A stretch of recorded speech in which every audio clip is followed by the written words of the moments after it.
10, 9. Ignition sequence start. 6, 5, 4, 3, 2, 1, 0. All engine running. Liftoff. We have a liftoff.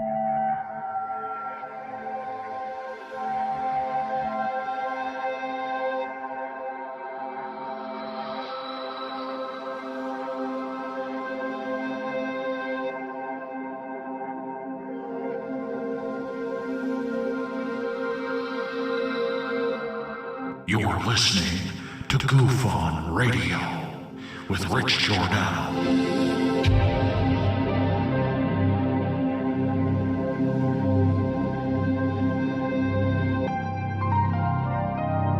My personal belief is that there is very compelling evidence that we may not be alone.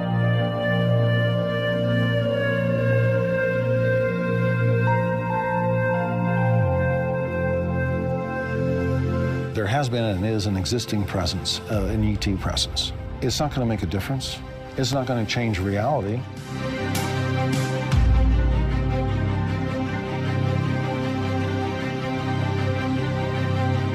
I believe, as do the other folks that were on the flight, that when we visually saw it, that it was something not from this world.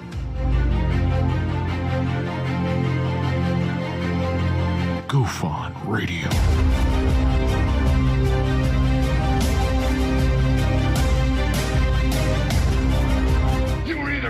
Or you were either out, brother. But the cream will rise to the top, oh yeah. GUFON Radio with Rich Giordano.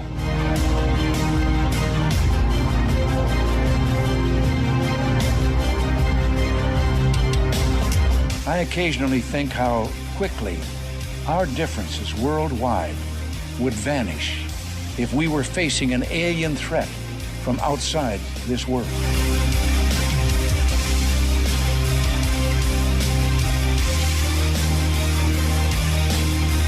GUFON Radio. Remain seated, please. Permanecer sentados, por favor. You're listening to GUFON Radio with Rich Giordano.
All right. Welcome to GUFON University. GUFON University. It is September 19th, 2020. We'll figure it out. We'll get things going eventually the right way. I'm trying to stream the show and have it start with the right page. They tell you what to do, and I know what I'm doing. I'm not an idiot. Maybe I am. I don't know. But, I try to put up with the thumbnail. Can't do it. It's going to create these zombie streams, I've noticed. And this is one of the reasons why I hated using Restream, because it doesn't work the way everything works great, but to advertise the show correctly and not have you guys in one room while the show starts in another would be nice. And it looks like they have old instructions telling you what to do because they say, click here on your dashboard. It should look like this page. Mine doesn't look like this page. Mine looks like a different page. Heine. I mean, for 45 minutes, I'm sitting here going, I mean, they even tell you, click on this. It'll take you to your dashboard. And it should look like this. Nope. Not even close. So that's why we have triple streams. Who the frick knows? I erased the other two. So hopefully everybody's here on the right one. I'm getting a little edgy already. Shouldn't be. I should be really happy that we're even here. Driving around with the parents today. Oh my God. Oh my God. It was unbelievable.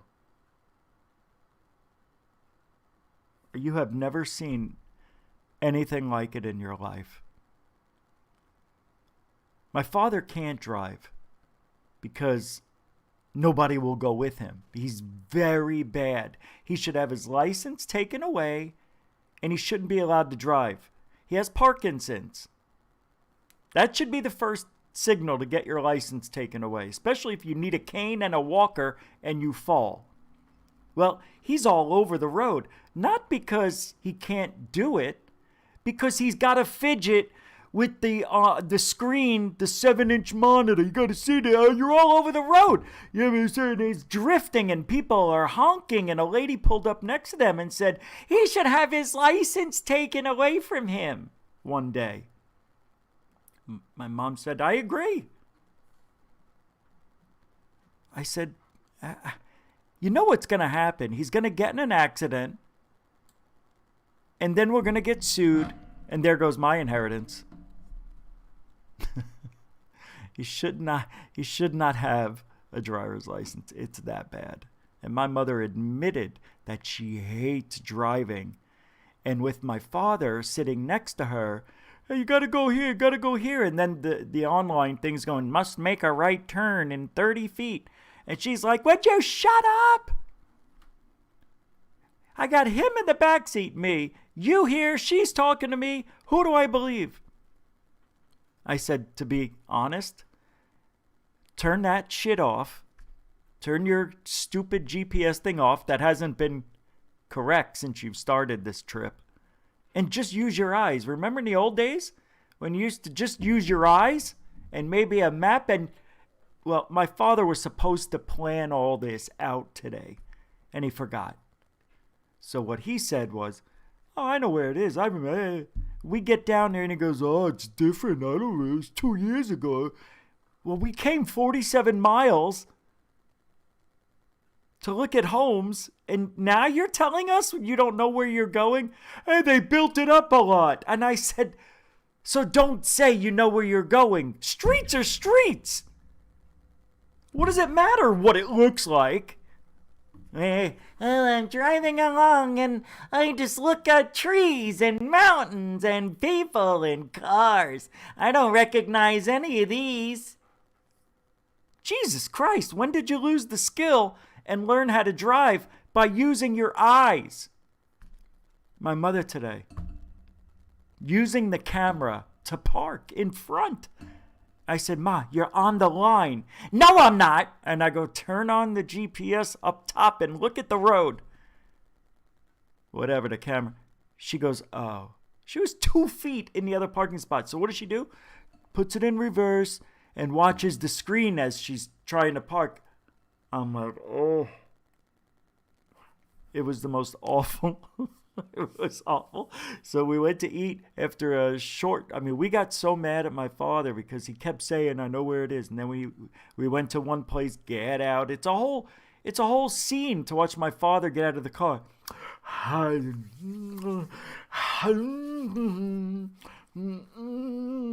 Put the mask on. Oh, it's not on. I got where's my cane? Oh, it's in my hand. Okay. Dog's in his lap, and she's on blah, blah, blah, blah, blah. And we're sitting out there. I go, what's he doing? She goes, it takes him 5 minutes to get out of the car. I keep saying, open the door, bastard. Won't you come with me? And he just sits there. I go, but it's hot. The air conditioning's off by now. You know, I mean, it must be getting hot. And he's sitting there, and she opens up the door. She goes, come on. He's like, hey, I got to get prepared. For what?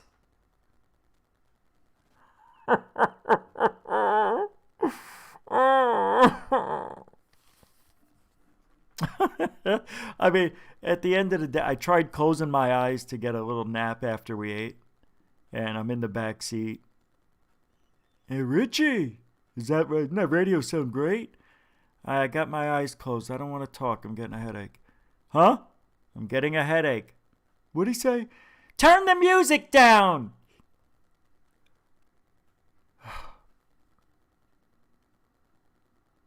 I mean, when did these people forget how to think? Where did they go, Ma? You look like my mother.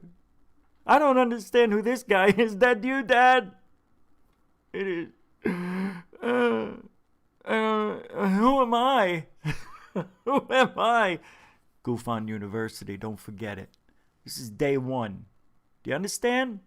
Everybody get in class. There's no gum chewing in my class. I hate gum chewing. So I will wait while you put your gum away.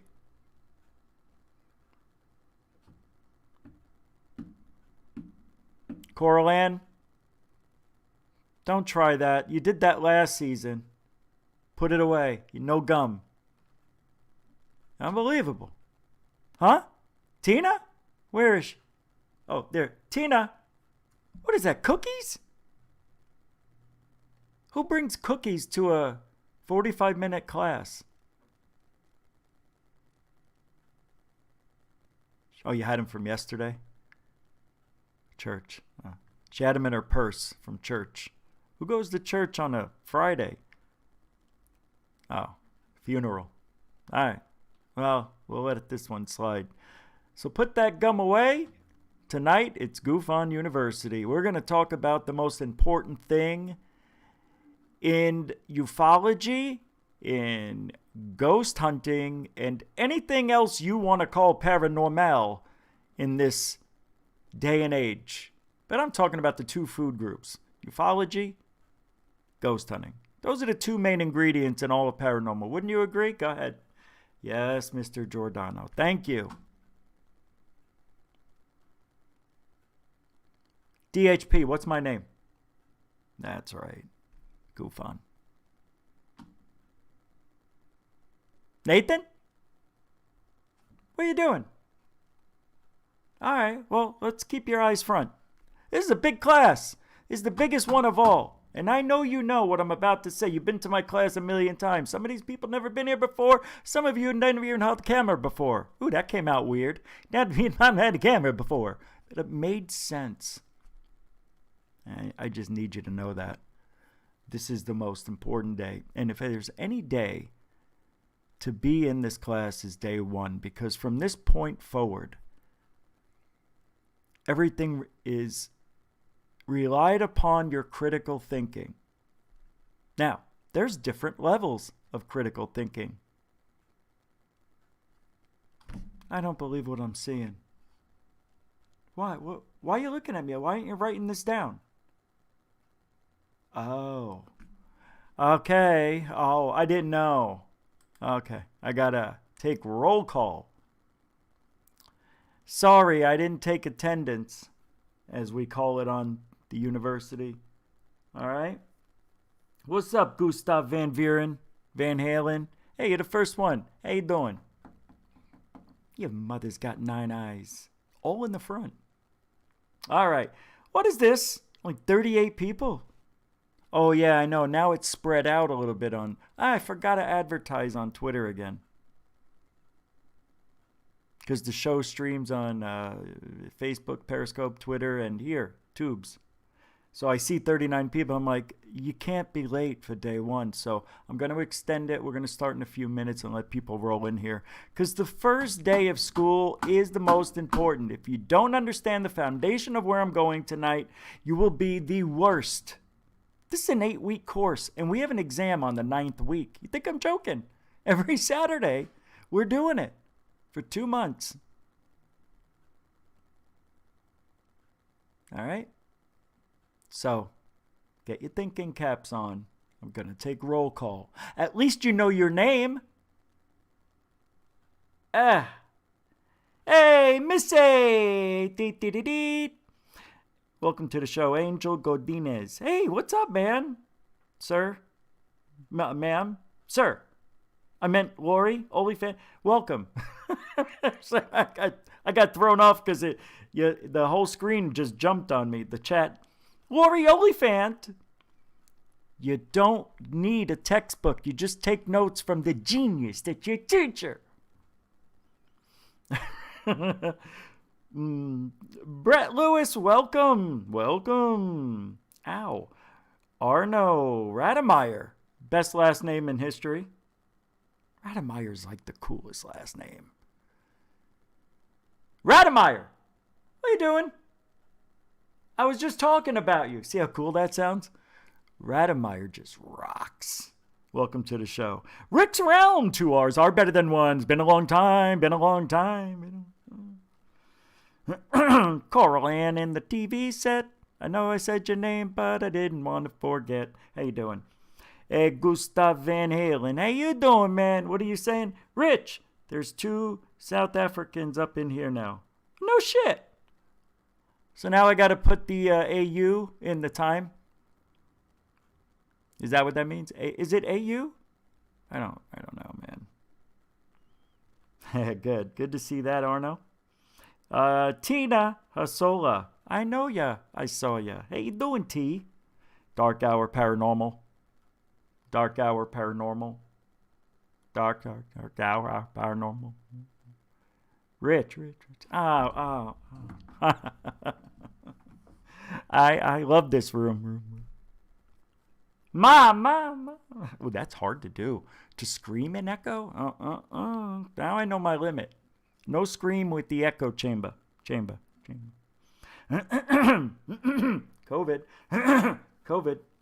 Hey, Mr. DB Cooper 777. Welcome to the show, my friend. Hey, Travis. Good to see you, Mr. VG Van Gaal. See, you don't need to change some names. But here I have to do it. Your name doesn't need to be changed, but because I don't have a lot of Vans. Van Dam. FAP. Is that for me? A $5 super chat? I didn't deserve that. The show just started. Here we are, doing the roll call. I'm on letter R. It's not alphabetical. I was making it up just so it would rhyme with an FAP super chat. I couldn't rhyme with that. I screwed it up. Thanks for the $5 super chat. That's awesome, dude. Thank you. KO, what's up, man? How you doing? Huh? What? Tyson? Mike? Is he here? No, I was just saying KO. Hey, Rick's Realm. Oh, I already said that. Oh, yeah, Gustav Van... You could also be Gustav Van Damme. Ooh, 2 Van Dams. Van Damme versus Van Damme. There's the best ultimate fighting movie of all time. Pastor Will, glad you could see me.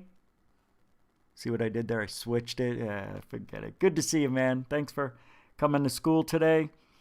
Lisa, did I already say? I think I started off around with me. Oh, anyway, good to see you, Lisa. Big Cat, BC. 2 biggest letters in the alphabet, B and C. Did you know that? It's a lie. I just made it up. Cheesy Fingers. Hey, goof on you, huh? Forget about it. Watch this guy. Oh, why do you got to sit in the back? Wise guys sit in the back of the class. I want you up front. Come on.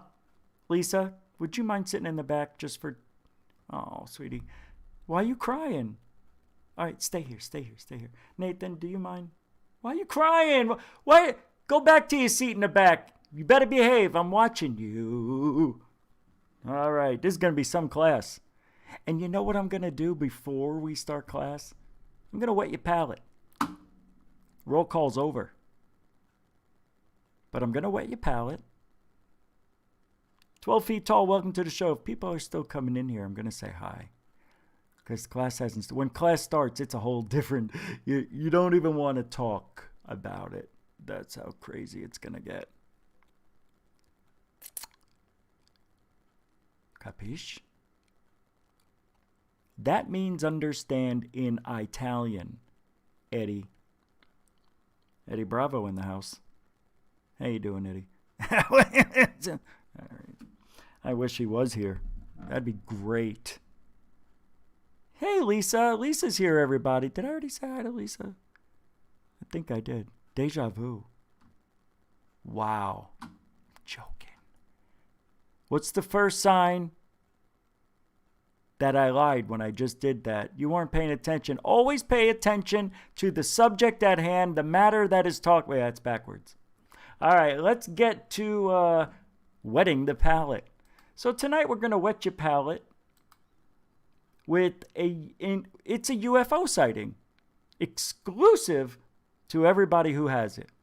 I have to keep the volume off, but B. Baker sent me this video. I'm going to play it for you. I haven't even watched it myself. Why? Because that's the kind of guy I am. Ow. All right, here we go. My life. All right. This is a video that says, well, incredible footage of a UFO shooting a laser at another UFO. Or are they passing something through a laser passage? Guadalajara, Mexico, 2012? At 1:30 a.m.? I just noticed this.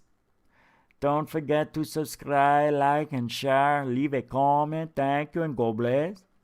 God bless. It comes from UFOs and Aliens. Santana. Hey, they got as many subscribers as we do. All right, yeah, I'll show you the shit. What do we do? Oh, that's full screen. Oh, I see what I did. Haven't watched it? Wetting the palate. Here we go. What? 3, 2, go. Hey, oh. No sound, remember. It already looks stupid. It's fake. No, I'm just kidding. Don't. Ooh. Oh, I know what's going on. Does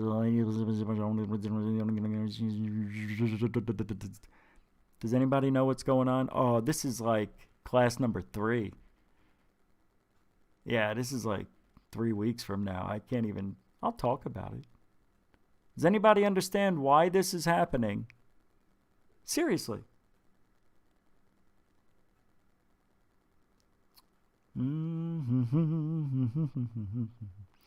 We have got, oh hey, Zen Master Me with the 99-cent super chat with the upside down emoji face, still smiling upside down, 2 eyes that cannot frown. Thank you very much, Zen Master Me. Yeah, you know what? Anybody who super chats gets a nice little jingle. You're welcome. You're welcome. What is it? Come on. Anybody know what this is? That's right. You better. Oh, yeah. Rogue One is on right now, right? No, Solo's on. Does anybody know why this is happening? God, I'm so smart. Why does that happen? Why is it that some people are blessed in certain areas? It's weird. Because it's not really lasers shooting at each other. You get it? You know where I'm going? Anybody want to take a guess? Nobody. All right, Dwayne Johnson. Hey, Dwayne Johnson. Hi, my name is Rich. I can't speak. Come on. What is going on, B? He sent me this. I thought that I saw B. Baker. Oh, it's Brett Lewis. All right. I'm going to tell you what's going on. You ready? Oh, it's not over? Okay, we'll watch it a little further. I could have went further, but I ran out of piano. Ooh, yeah, I did. I gave it a half-ass one. Who's that guy? Ra-cha-cha-cha. Who did that? Razzmatazz? No. What was he had the big nose? I could have went further, but I ran out of piano. Martin Short? No. So nobody's even trying. It's funny. I asked, what do you guys think this is? You know what? I'm going to go check and see what Facebook thinks. How do you like that? YouTube. Thanks, YouTubers. Nobody wants to take a shot, huh? I can't believe you guys. No wonder why you need to come to school. You don't know. Oh, I see. It's okay. Oopsie daisy. What did I do there? Class, does anybody want to say what I did here? No, right? Get rid of it. Why isn't it leaving? Whoopsie daisy.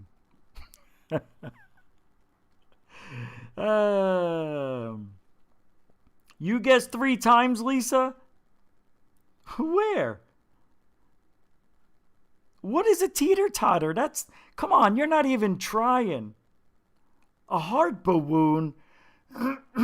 I thought you were joking. You got to speak adult to me at this point. I don't know I didn't know you were talking to me. Usually you would say, Rich, it's or at GUFON. Hey, Jeff Willis from UFOs Over Phoenix, probably the most experienced skywatcher on the planet. That's weird, isn't it? Can you imagine? Yeah, he's got 3 times as much, well, minimum twice as much experience as me. It's crazy. It's crazy. But I don't know, Jeff. You think this is a blimp, huh? That's a really good guess. But was it shot in the daytime? See this up here?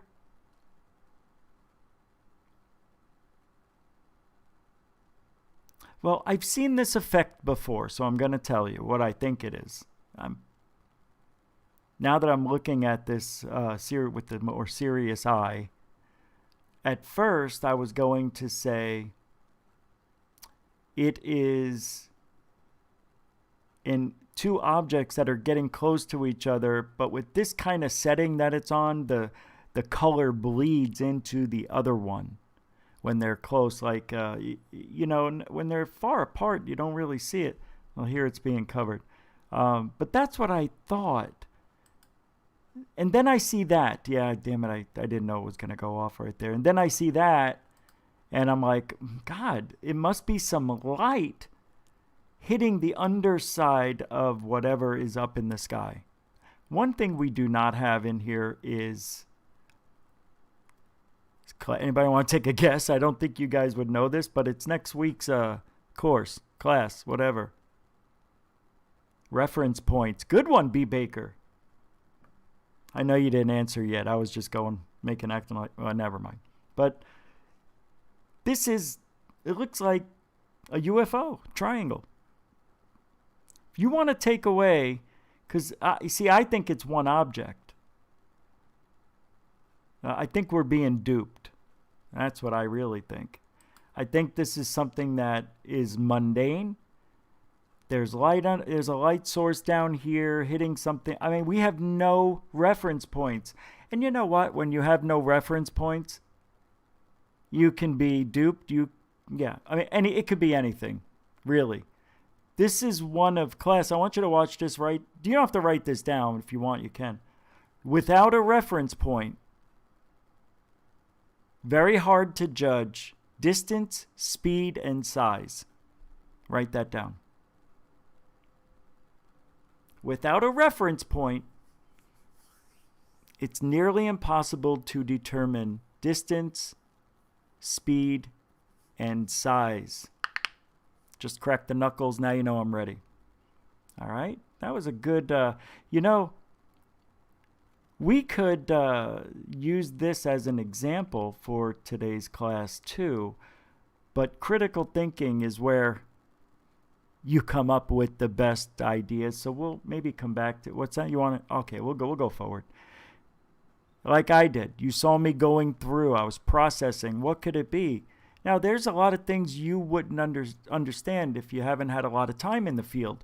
And I'm sure Jeff probably forgot more than I already know. But Jeff knows, and a lot of you out there with a lot of experience, and I mean a lot, that's more than like 10 years. I think it's ridiculous once you get more than 10 years. Jeff's got like over 35, I think, maybe 40 at this point. Since when I met you, it was 35, I think. So you probably have 45. I know Jeff since 2004, since the very beginning. If it wasn't for him and his website, you can thank him for me. None of this would be here. Thanks, Jeff. It's true, though, because the night on April 10th, April 14th and the 15th at 10 at night, and I took Angus outside the very first time. We sat in the lounge chairs, looked up, and my wife actually saw them first, and then I saw them, and then I went out the next night, and then I went online and said UFOs over Phoenix, Arizona, 10 p.m., and the date. And his website popped up, ufosoverphoenix.com. Jeff said, you know what you need to do once we got talking? And Jeff, by the way, was my very first co-host. We need to have Jeff back on. It's been too long. Oh, my God. Jeff, I'll contact you. You need to come back. Yeah, we need to have you on.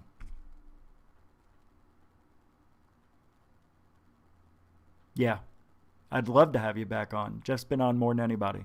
What was I saying?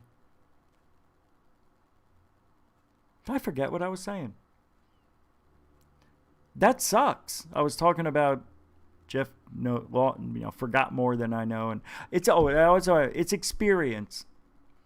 Like 5 years from now, I may figure out something I couldn't have figured out now, whether with new technology or a different person's eyes looking at something, they see something differently. You could look at your UFO footage or ghost footage every day for 5 years. Somebody comes in, they go, "What's that?" And you're like, "What?" "That thing right there." And you're like, "I never noticed it." So a fresh set of eyes every now and then, not a bad thing. I don't know what this object is. There's, again, no reference point, so we can't determine what it is. I mean, that's one of them. Size, shape, speed, all that stuff. What'd I say? The size, the speed? The speed, the size, and what was the other one? Size is the shape, though, really, right? When you're talking about, if you want to get into semantics, is that what you say? All right. That footage was reposted May 1st, 2019. That's a weird one. I think it's something reflecting off the bottom. And then I don't know. Yeah, we just don't. You don't have a reference point, so don't ever send those to me. There's nothing I can do with it. Nah, you can send them to me. I'm joking. Just dots. No more dots. If you send me dots, let's say you send me something, and I don't respond. Dots. No, I'll always respond. The first time. After that, I may not. All right. So we wet the palette. Yeah. See, now we're 4 minutes behind. But we did have a good note taking on reference points. So, as I said, class, in the beginning, what? Hold on. I know, I was supposed to make coffee for myself, and I never did. I was going to do it during the intro, and I was messing around with things, and next thing I knew, Rich Giordano. Like, shut off. I need to make the coffee. I do. I'm going to play one video. We're going to start the class very soon. I have to. I need the coffee. It's not fair. I'm mentally unstable without it.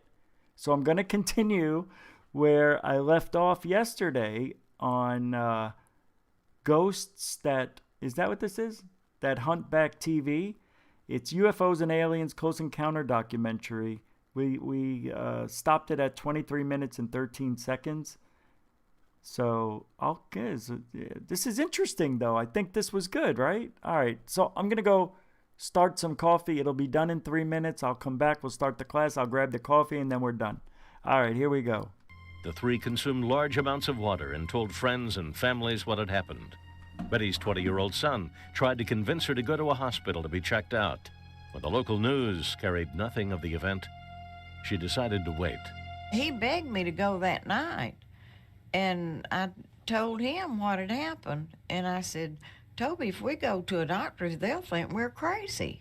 I said, I've got to go on to bed. So I did. I went on to bed, and I was so sick all night, up chucking. The next morning I woke up, and there was big gobs of hair on my pillow, and I had blisters just all over my face. For several days, the women refused medical attention, fearing they wouldn't be believed. When Betty's condition worsened, she relented, and all three went to the hospital. And we didn't know we were hurt that bad. And when we did go to the hospital, the little boy told him that, because I told him I'd whip him, but the little boy said, you can whip me now, but I'm going to tell the doctor what happened to us. Doctors were baffled at the source of the strange burns to Colby, Vicki Landrum, and the most severely injured of the three, Betty Cash. The illness that she suffered 3 weeks after her exposure was an absolute like Jimmy classic Johnson a little radiation bit. injury. And she lost skin, she lost hair on the exposed side. She then had diarrhea, vomiting, and all the illnesses you get, and it was exactly on time. I don't think she would have made it up. And the other thing is, I don't think that she could have made it up because she didn't know it, and she's precisely on time for describing what would be a 2-gray to 3-gray radiation exposure.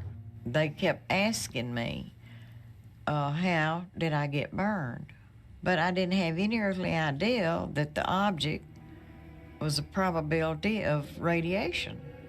All I knew at that time was radiation was used for cancer. Betty remained hospitalized for over a month with her injuries. After her release, she could no longer work and was forced to close her restaurant. She has suffered only losses from the very beginning.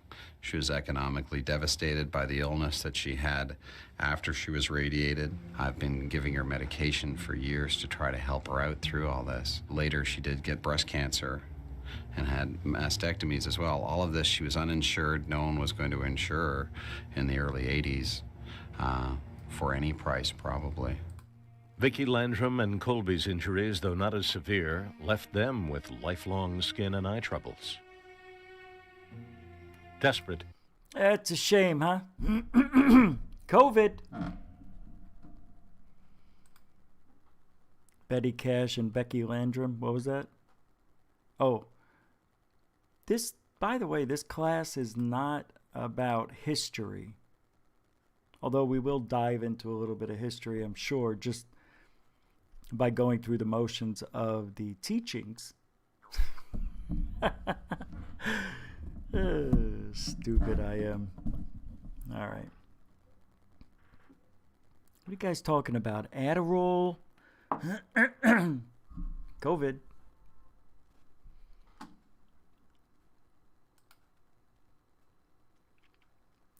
So, I want to talk about this critical thing. Class! Come on.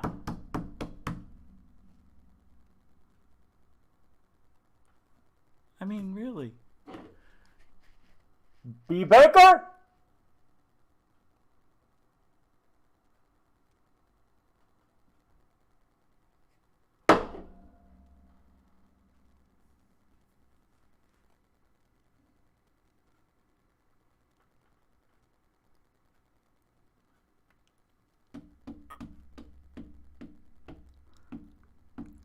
Lisa, I can't start until you stop.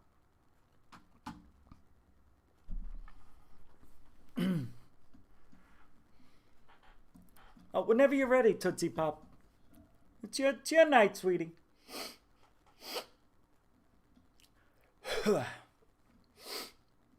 COVID. All right. I appreciate you.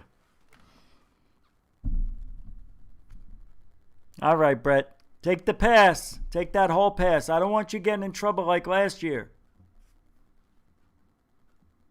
That's why he's back, because they suspended him for 2 weeks, the last 2 weeks of school. Like, you can't do that. The guy's been here 6 weeks. I digest. What? Who said that? Who said that? I know it's not I digest. Whoever you are. All right, what are we talking about? That's right. Critical thinking. The most important thing, I cannot teach it. Class over. Let's get back to the videos. Do I have your attention now? Uh-huh. That's right, I can't teach it to you, kid.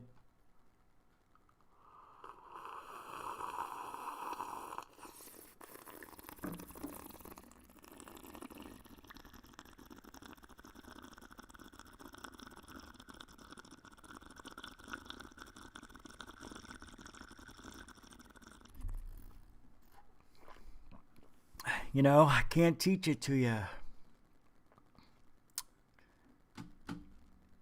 But what I can do is tell you what I know.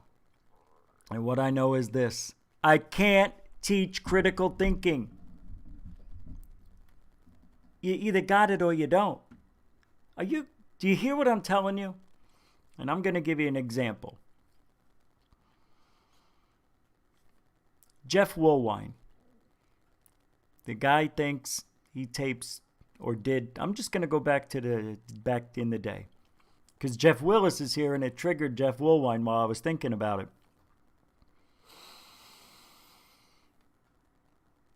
Hey, Jeff Woolwine. Yeah, man. Let's get together and compare our UFO videos. Cool, man. You want to come down here? Because I don't have a car. Yeah. I'll see you in 45 minutes. Cool, man. I'll clean up. So anyway, make a long story short. Hey, Jeff. Yeah, man. I may be wrong, but maybe I have an explanation. I've watched it twice. That looks like a string. And that definitely looks like a balloon. Oh, man, come on. Really? Yeah, look at the way it waves in the wind. Man, Richard, you just like everybody else, man. That's not a freaking string. What is it? It's the tail from the lizard people, man. They come up out of the ground and they abduct animals and small children for food. You're fucking with me, right? Oh, man. You think I would joke around about UFOs, Richard? I've been recording this stuff for 2 years. I got 400 of these things. Play another one. What is that? There's 2 strings. I mean, Richard, come on. Don't you know, man? No, those, I don't. I see them going like this. Man, you just don't get it. That's their tentacles, man. That's how they grab things, by floating. You've seen this? Man, it's written on the rocks, man. You gotta go check out the petroglyphs, man. No, I'm alright. When you see something that is so obvious, and I'm gonna show you an example here in a moment. I have to grab this because this is beautiful example. When you see somebody who can't see what's right in front of them, they lack critical thinking. That's what we say. How do you not know? It's so obvious. It's obvious. Critical thinking isn't that hard. I can't teach it. It comes with education. Jeff only had a 6th grade education. So, and it also matters how good your grades were. You think I'm making this up? Critical thinking comes from having a very well-educated mind. And you can figure stuff out that makes the most sense and is mostly accurate. So when you say, that's a string, and they say that's a tail from a lizard people, and you see it's a balloon, and then they see it's a lizard person. That's the lack of critical thinking. Hold on, let me pull this up. Now I lost the guy's name. I can't believe this. Hold on, I got to go to my email real quick to give you an example. Here it is. No. Oh, it's coming to me, the name. Damn it. No.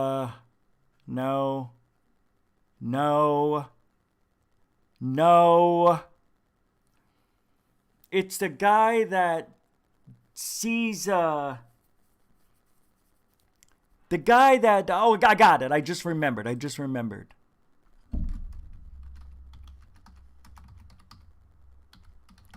This, like, the most obvious of obvious. This guy is going to be on the show.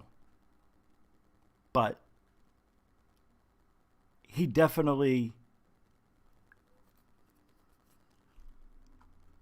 has some critical thinking issues. Here we go. Hold on. Okay, this is a guy who really believes he summons UFOs. And he sees and records balloons and says that they're UFOs shape-shifting and shit. I give you Robert Bingham.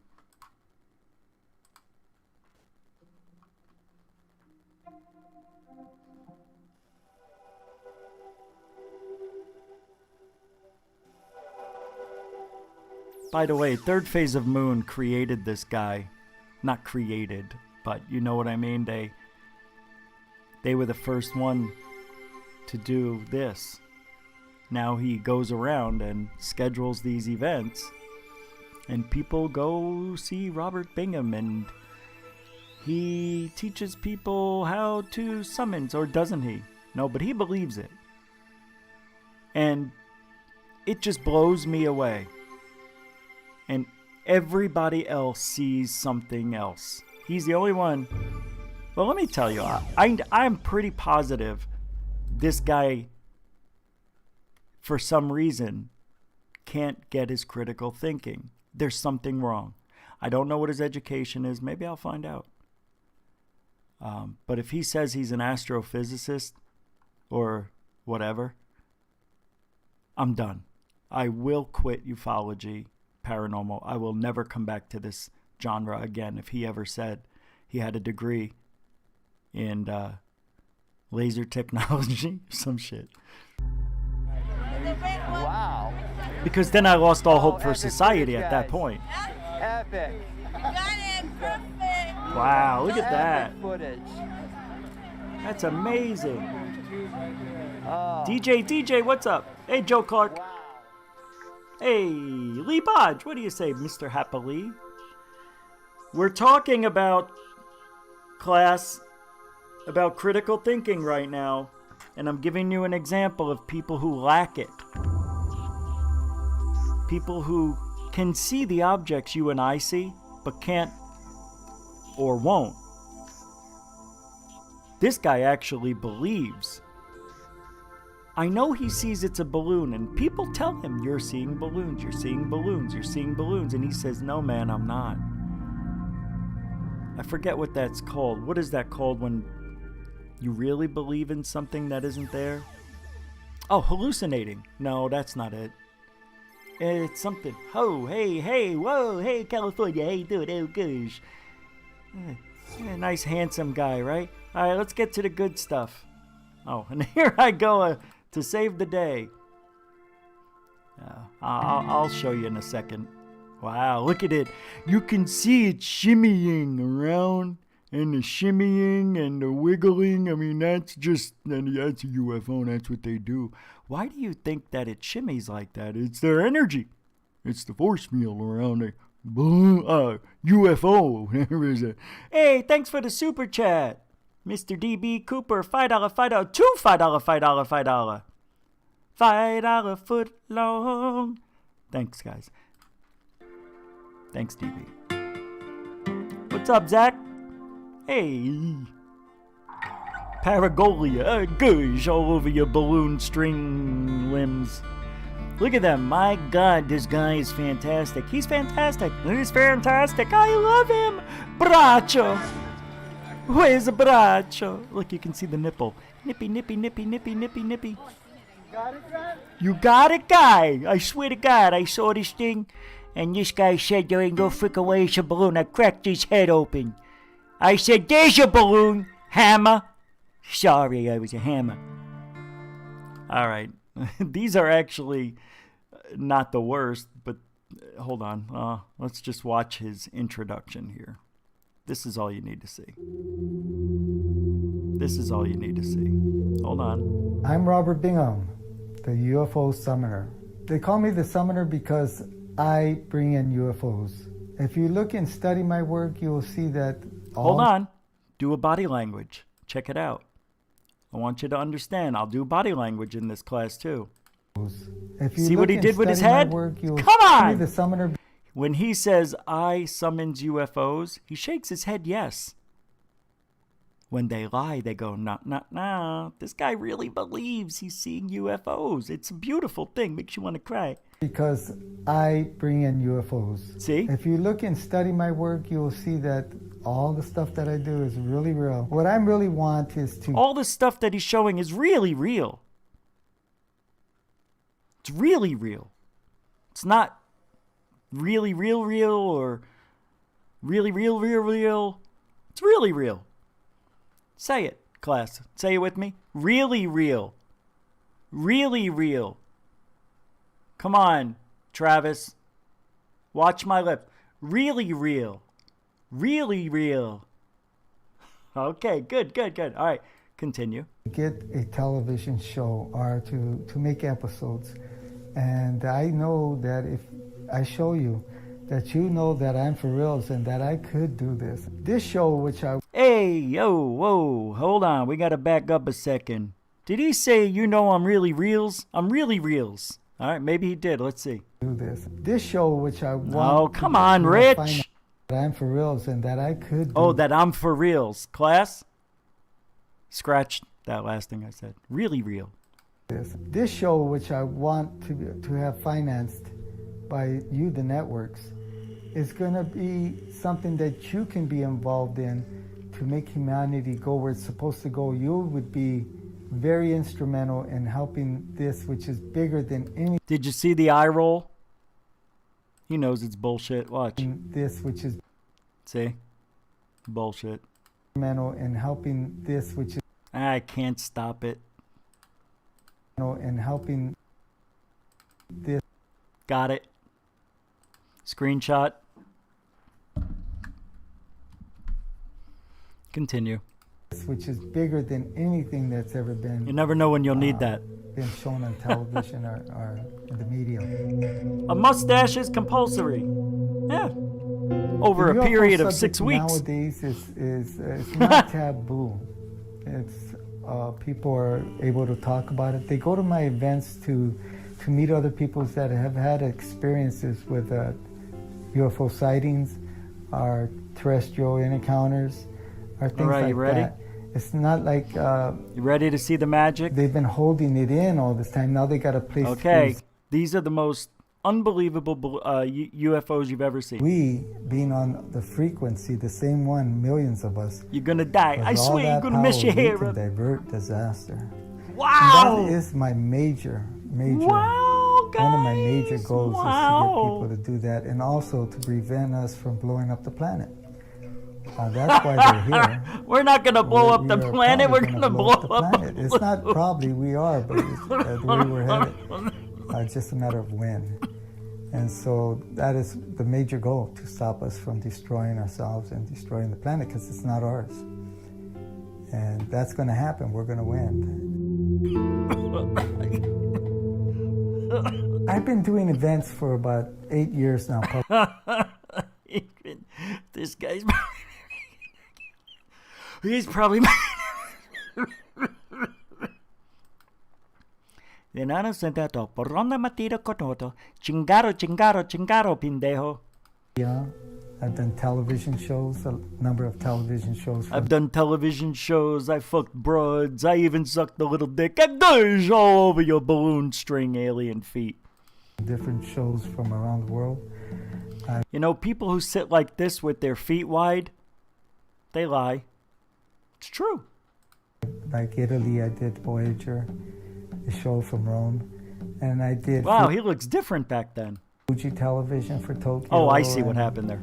Jaime Maussan's television for... There he is. Jaime! Hey, I knew it was coming on. That's me on the left, and that's Mr. Bengal on the right. That's a peanut in my hand. I want to shove it in his mouth. I do look, I'm thinking about it real hard. Mexico and Canada. Look at Jaime, doesn't even give a shit. He's looking up like, yeah. Look, watch. Television for South America, Mexico, and Canada. That is so Jaime. That is so you, Jaime. I know, I don't believe. I make a lot of money, though, Ree. I know. Hey, Ree. What? You got your coffee? I got it. Yo, you doing a class? Yes, I'm doing a class. Oh, hello, teachers. They're not teachers. They will be. Get out of here, silly old man. Hear you talk about Look, you could even see the string dot. it, and that's what most shows do. All right, I think I made my point about critical thinking, right? You know what, class? Instead of critical thinking, I want you to write down critical stinking, because that's what we have when you don't have critical thinking. Yeah, pretty critical stinkers out there. What's that? Mm-hmm. Uh-huh.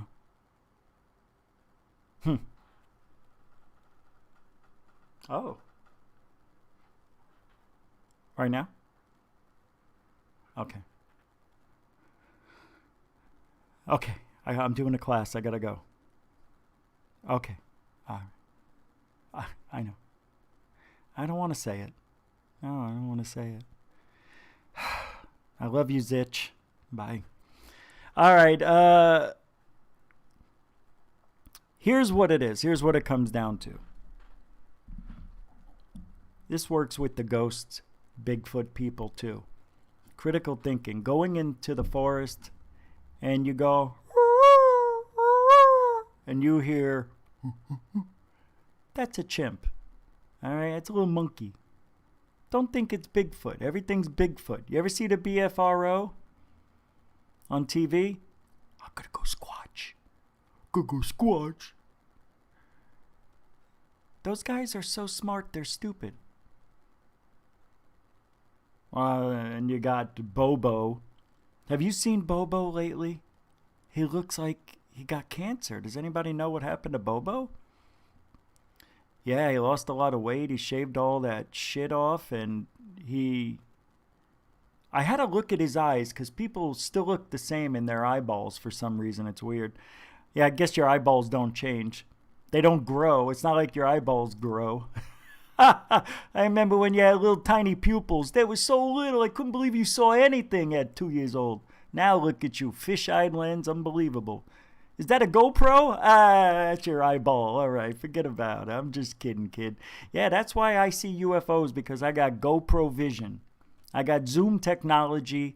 The only thing I'm missing is the FLIR in the left and the heat in the right.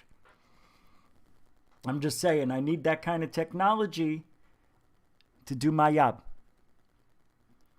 But it's not, now, we're not going to talk about this tonight.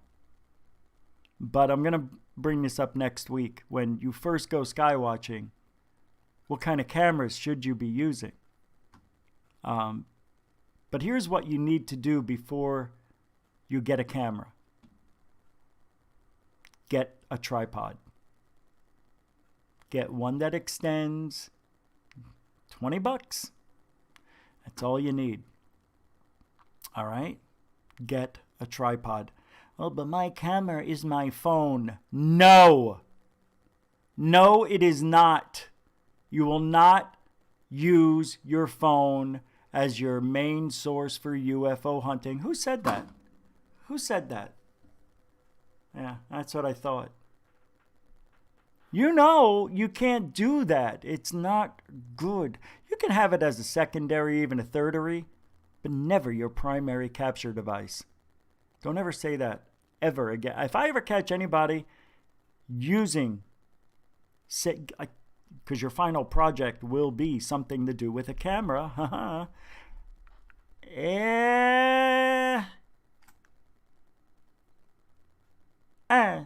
I'll get back to it. Maybe we won't do a camera exam, because I know not everybody has cameras, and I don't expect you to go out there and buy one, and I don't want you to use your cell phone because those suck. They're good for secondary, maybe tertiaries. But you need to start out with a tripod. A lot of UFO hunters think that these cameras, these digital cameras that have OIS, optical imaging stabilizers, think that is just enough. It stops the shake. No, it does not. It still shakes, just not as much. Always need a tripod. What if I don't have a tripod? Get a handheld one. Get a handheld one. Right here. You know? Put it on the hood of your car. Boom. I'm getting strong. Get a handheld one. Start out if you don't have $20. You might as well. Those are 10. So you might as well just go on eBay or Amazon and find one if you want to start out. Yeah, I'm not talking about cameras today, but definitely get it. You need a tripod before anything. I want you to write that down. Now, because I'm mainly a 75% UFO, 25% ghost, whatever, I'm going to play, because this isn't only about UFOs. This is also about all paranormal thing. You need to have critical thinking in all levels, all areas of the paranormal. I know you know this. I know you know. But some of you don't. And like, why are we wasting our time? We know you need to be smart. It has nothing to do with being smart. That's where you're wrong. Hey, Lee. Lee with the $1.99 lira chat, super chat. What is the best film or digital? Well, film, always. I have high 8. I mean, if you want to find a 35 millimeter camera, and that's going to get quite expensive. Yeah, you're going to have to go with the high 8. Digital, the camera I have, if you just bump it by accident, you get all this digital shit that comes up for like a second. You know, it pixelates. But believe it or not, it still pixelates even when you don't want it to. And you get a lot of digital artifacts, especially at night. If you don't have the right lighting with the night digital camera, I see all sorts of stuff. Plus, you can edit stuff right into it. I like using the old, like I have, the Sony cams. It's over there. I'll grab it in a second. You've seen me show it before. It's the one you see. I like the high 8. And they're going to stop making those tapes. I know they are, but high 8 is good. You stay out of the digital. Buy yourself a telescopic, telephoto lens, whatever the hell you call it. I got the one you can magnify like 3 times. That Sony lens adapter I bought was $150. It's as much as the camera costs now on eBay. It's crazy, but it's glass, and I don't know. I can't talk about cameras just yet, but that was a preference, and my preference is film. It's harder to fake. You can see the artifacts a lot better. I mean, people are really good at figuring out digital, but digital, you could just insert something in, and it kind of looks like it's there. I mean, it's pretty good. High 8, you pause it, you look at it and see it pixelate, and you can see an overlay in a heartbeat.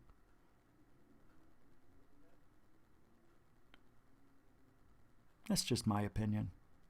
Some people like digital. They like the convenience of cheating and faking and lying. Oh my. if you got a phone. What's that? Who threw that, by the way? Who threw that airplane? Who threw that? You know what? Hold on. I'm going to play this video because it's called Starter Ghost Hunting Kit and Joining a Paranormal Ghost Hunting Team. We're going to look at this, and then we're going to see if they have the right equipment for ghost hunting. Well, what do you know? You said you're 7520. Hey, I ghost hunt. You don't think I know what the top of the line products are? It's not that hard. Idiot? Alien? Sounded like idiot. That's what I said. All right, here we go. What starter kit would you use for ghost hunting? Critical thinkers. They're a dime a dozen. And we're done with this video. If I remember, we're going to talk about different levels of critical thinkers. Yeah, there's different levels. You didn't know? You can't just got it or don't.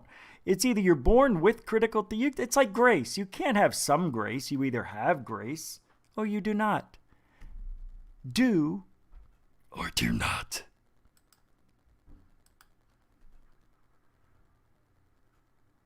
Hey everyone, it's Omi, and if you've been listening at all to the Creep Geeks podcast, you know that I just got asked to join a paranormal investigation team. And that's basically ghost hunting and investigating unexplained phenomenon. Joining that team does mean I have to carry a whole different type of equipment. And since I'm new to this, I just started collecting my ghost hunting kit, if you will. But this is what I'm starting off with. This isn't an all-encompassing video. There's still a few things I need to pick up. But I thought that this would be a great video because it shows you what I'm going to start off with, and I think it's a good amount of gear to start off with, and where I made certain purchasing decisions. The cool thing is I'm going to show you some nifty things, and maybe you like those, and you might want to pick them up too in case you want to start ghost hunting. The first thing though, it's really affordable, and it's something simple, besides this index card. It's just a plain black equipment or gear case. And I got this off Amazon. It's just got a zipper, nice handle, also fits into most of my gear bags or backpacks, so I can just, with just the essentials, throw this in my kit in case I need to go check out something weird or spooky or anything like that. At least I'll have the essentials right here. Hello? I'm gonna go ahead and open it up, and if you look, I do have some holy water and some protection oil. The big thing.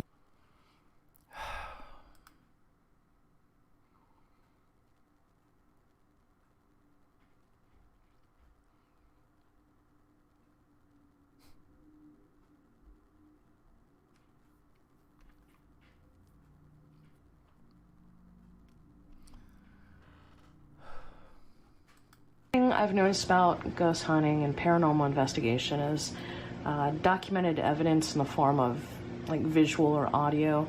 I have a lot of cameras on me. All of those cameras get wiped off with a lens cloth, but here's just one of them, brand new, sealed, just in case, because you definitely want to catch something spooky on camera. You don't want to catch grease or dust on the lens. By the looks of the hands, I would say grease is a natural occurring thing. Finger licking glaze all over your camera lens I ate. You have some business cards what for else is any it? time I go. Who's gonna get grease on a lens? What are you doing touching a lens? Nobody touches a lens. Never touch a lens. A lens should never get dirty. The only thing a lens will do is get dusty. And if you're out in the rain, shame on you without having a cover over it. Shame on you. Disrespecting equipment is one of the one things I hate when I see people UFO hunting. Can't stand it. I've seen people smash their cameras on the ground because they thought they missed a UFO. when it was an airplane. Michael, it was an airplane. Look, it's right here. I've been watching it the whole time. That's not it. No. And everybody'd be like, no, that's it. It is? Man, what are you throwing your camera for? Fucking sick of this shit. You catch shit, he catches shit. I said, I don't know what I got. It's just dots. It's always been dots.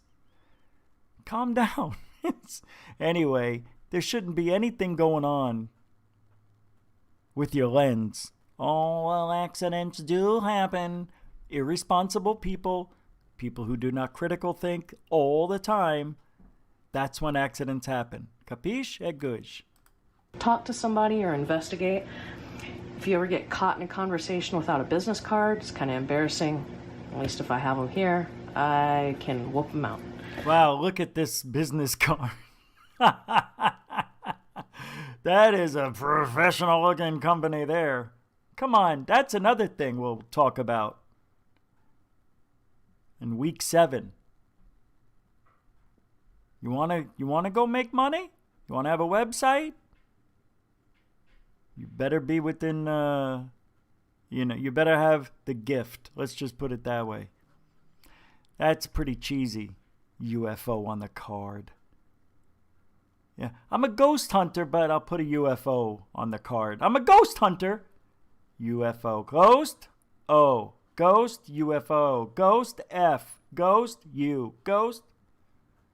Why would you put a UFO? Oh, wait, that's not a UFO. What is that? It's a sandwich. I knew it. The other thing, a pen. And the reason I have the pen is because I also have... Don't like to forget what I need to buy at the grocery store. No, a notebook and another pen in here, a backup pen. Good girl. The notebook is in case I need to write down specific notes. I thought a notebook, you put your pictures in there. I didn't know. I got a notebook. Hey, what do you use a notebook for? There's a mustache. Hey, free mustache rides on the back of my notebook. You put your pictures in here. And then you go for a ride at gush all over your mustache. Investigation, or say I'm talking to somebody, just... Class, now calm down. There's no laughing. Nobody's having a good time here. This is serious conversation. Out in public, and they tell me an interesting story. I'm going to stop right then, jot down some notes, and I'm going to put on my mustache so I don't trick anybody. No, so you do trick everybody. That's what I meant. Them in here. I may even need to write down their contact. Wow. Protecting yourself, not just with, maybe a can of mace in my backpack or a knife and having my phone ready in case I'm exploring a creepy place, but protecting yourself against the unknown, meaning ghosts and spirits. Yeah, I'm going to put the mace in a case with a lock and a seal and then, stay away from me. And she's trying to unlock the case to get to the mace and now she's falling on her face. Gush. End of that career. It's a nice thought, though. Yeah, always take mace with you. That's true. I never did. But I will now. This is a great lesson, isn't it? I am actually learning a lot from this human. Mexico, where before even, man. What the hell? She's carrying around a tooth? Damn. Oh, that fell out of her mouth? When she bit into a chicken bone. Yeah, that's... Her tooth fell out. Damn, she's using that as a weapon? Woo. Yeah. Poor kid. Wait, I see something fun. Hunting groups and paranormal investigation teams. You set up this grid against a large wall. And if you notice... I'm gonna use a small wall. I like small walls. I'm gonna get a large wall someday. But I've only got a small wall. What do you do if you have a small wall? Then you just can't use your grid. We need to get a bigger wall. Anything moving around, the lights will disrupt. So, I don't know. I just know it's really cool. So, all that fits Great editing. Here. I have some more space I can cut out. I'm not sure if I'm going to put a camera there. What is she doing? Macing the ghosts? That's so funny. DJ, that is so point on. She's Bigfoot. Or since I'm still looking Oh for my things God, I'm like sweating. infrared Oh, light, that coffee. if I'm going to save the space for that. Hold But on, again, I need to cool take thing, zips up. I need to just take in case a I have break to store any other gear in there. You know, Like I your do have that weed. space free. You Zips put your up just weed like in the that. side and this actually pockets. fits not only in my hiking backpack, which I don't really carry on ghost hunting trips, but I also fit it in my professional work backpack too. So moving that aside, the other things I have, which are important to me, again, There's a sack. Always have a sack to put your lunch in. Get a sack. Sack lunch. I am doing these ghost hunting and paranormal investigations for myself and to find my own version. All right, I think we've seen enough. I can't talk about the other stuff because we're not there yet.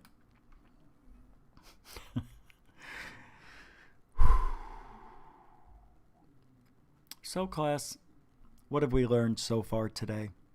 We've learned that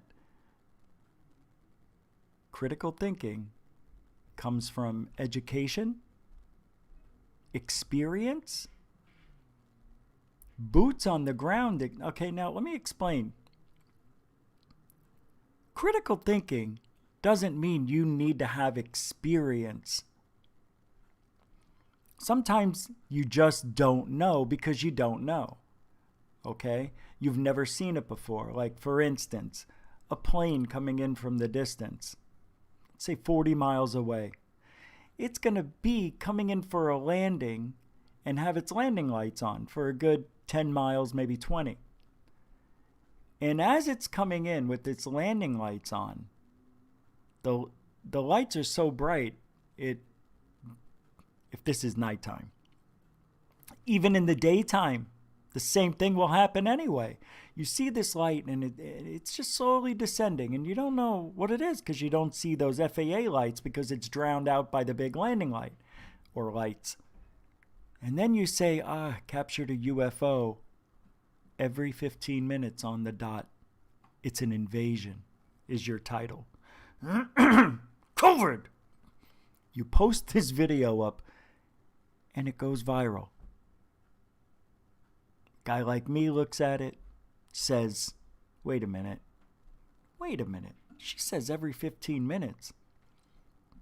Now, and then you see, when you pause it, you see a red light, you see the green light, you see that it's an airplane. Maybe you do a little more investigating. Oh, she lives over in Mesa, Arizona. Could she live by the airport? Where did she say she was? Oh, by Dobson and Ray. Oh, the airport's only 2 miles from there. I bet that's what this is. You check the flight data, it matches, or the schedule, it matches up with hers. You send this to her, and she says, no way. I see them all the time. It's not airplanes. There's no flashing lights, even though you give them the proof. COVID. See, that's the lack of critical thinking. You want to know what a good critical thinker does? I'll show you by example. 11 months, excuse me, COVID, I was videotaping iridium flare satellites. But in the mix, I did happen to catch most of the triangles that I have, 4 out of the 5 that I have, were from these 11 months. And I kept telling my wife, why isn't anybody else seeing this? And I was sending this over to Casebook and showing them the video and HBC's UFO and everywhere else. And they were saying, great job, Richard. This is amazing. They didn't know. And these are the experts. This is what triggered me to be a teacher. Well, to learn and now teach. And those who teach can't... Wait, what is that? Those who can't do, teach. And those who can't teach gym class. So I tell my wife, it's impossible. Well, one day, in November it was, because I started this in January, same year.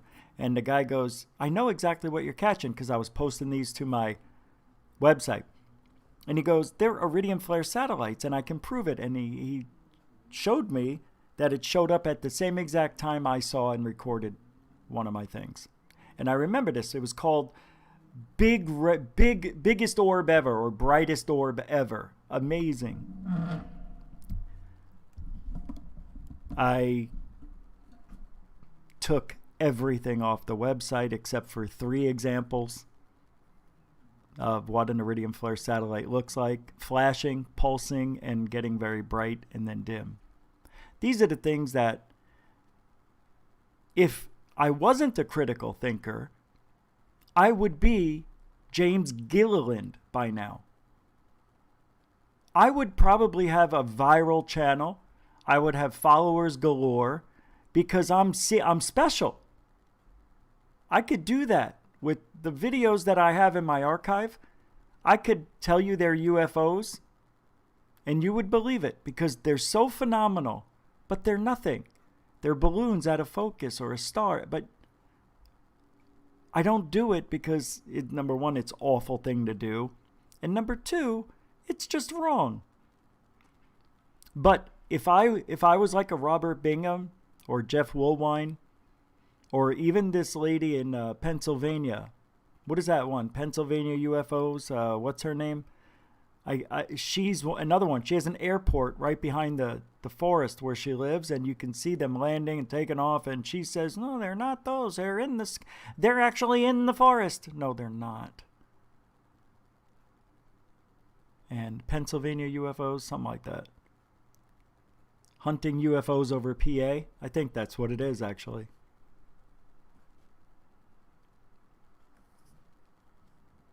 So I could have ignored what this person said, but till I had an answer, I'd probably still be doing it. But by now, we all know what iridium flare satellites are, and you can thank me. Even though people did talk about it, I was putting those videos up all the time for a year. And nobody said anything. Man, that's amazing. Even my friends who were on the show, they're like, "I don't know, bro. You must have a beacon for aliens, you know?" And I'm like, "I don't think so. It's got to be a satellite, I think." But I didn't know. I looked up satellites over, I never saw iridium flare, never showed up when I did the Google search. I didn't know. I didn't know to look up iridium flare satellites. Even scrolling down, I probably didn't even realize it. It's embarrassing. But that was the day that, that ended. And ufology was so boring. I was really down and out about it. I'm glad I learned a valuable lesson. But being a critical thinker, you do need to have experience. You do. You have to have experience to enhance your critical thinking. Critical thinking is your bullshit meter. That's what it really is. You want to just spell it out? It's your BS meter. That's what critical thinking is. You can see when people are lying. You're just living long enough to experience things long enough because you like studying that stuff long enough and you understand and see the patterns, and the longer you're in this field, the better you're going to get if you have good critical thinking. Then you got people like Robert Bingham and Jeff Woolwine who think they really see UFOs and convince themselves that the tails are the lizard people, the strings, and Robert saying the balloons are shape-shifting UFOs or living aliens, I think. You and I see balloons and strings. They don't. Then I have to say, these are the people that, like, when they go to McDonald's, they stare at the menu like it's their first time there. "Oh, McDonald's hasn't changed in 50 years. Order a fucking burger. Let's go." And they're like, I don't know if I want that. You know what I mean? They don't plan ahead. They're just aloof to reality as you and I see it. It's very difficult for me to see it everywhere. It's very hard for me to see it.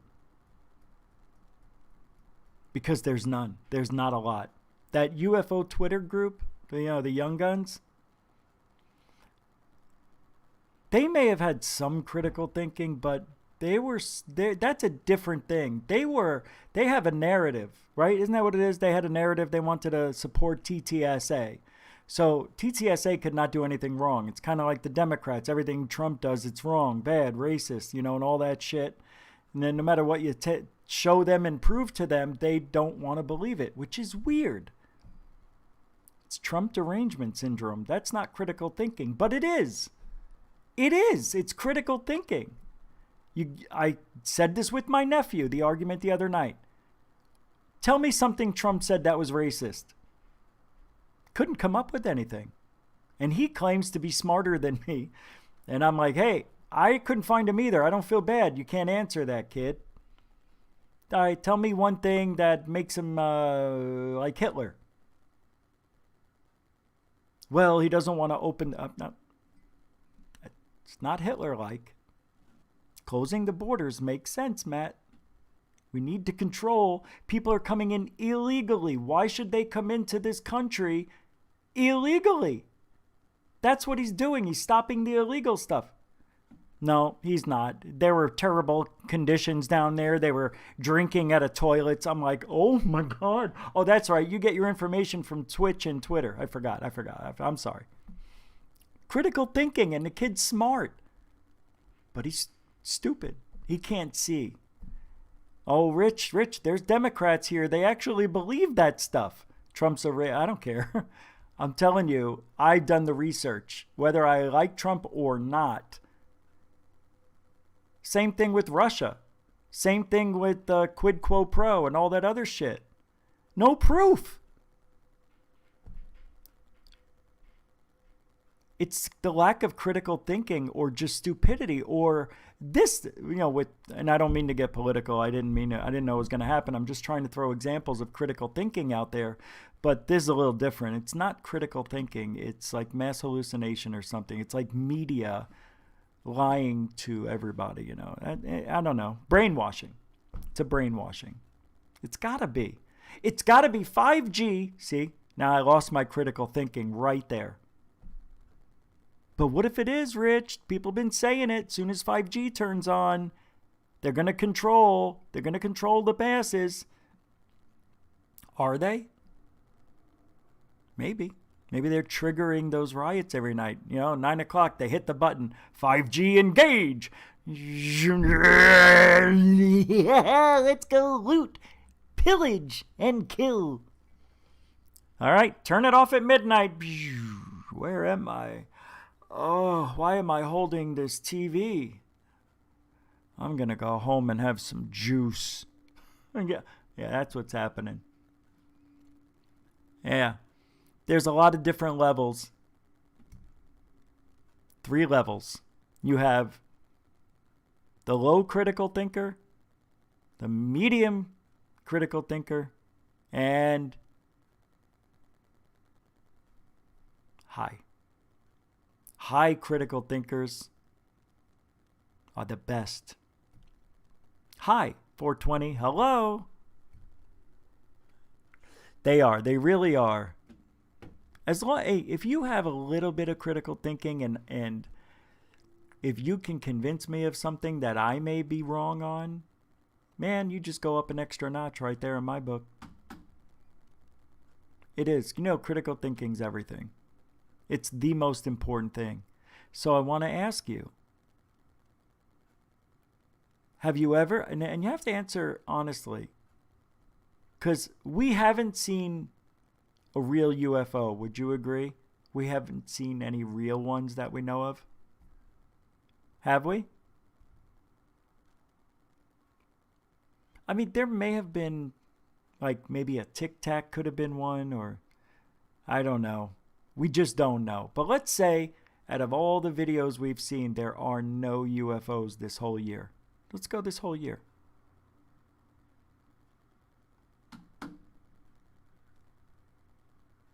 Do we have an answer?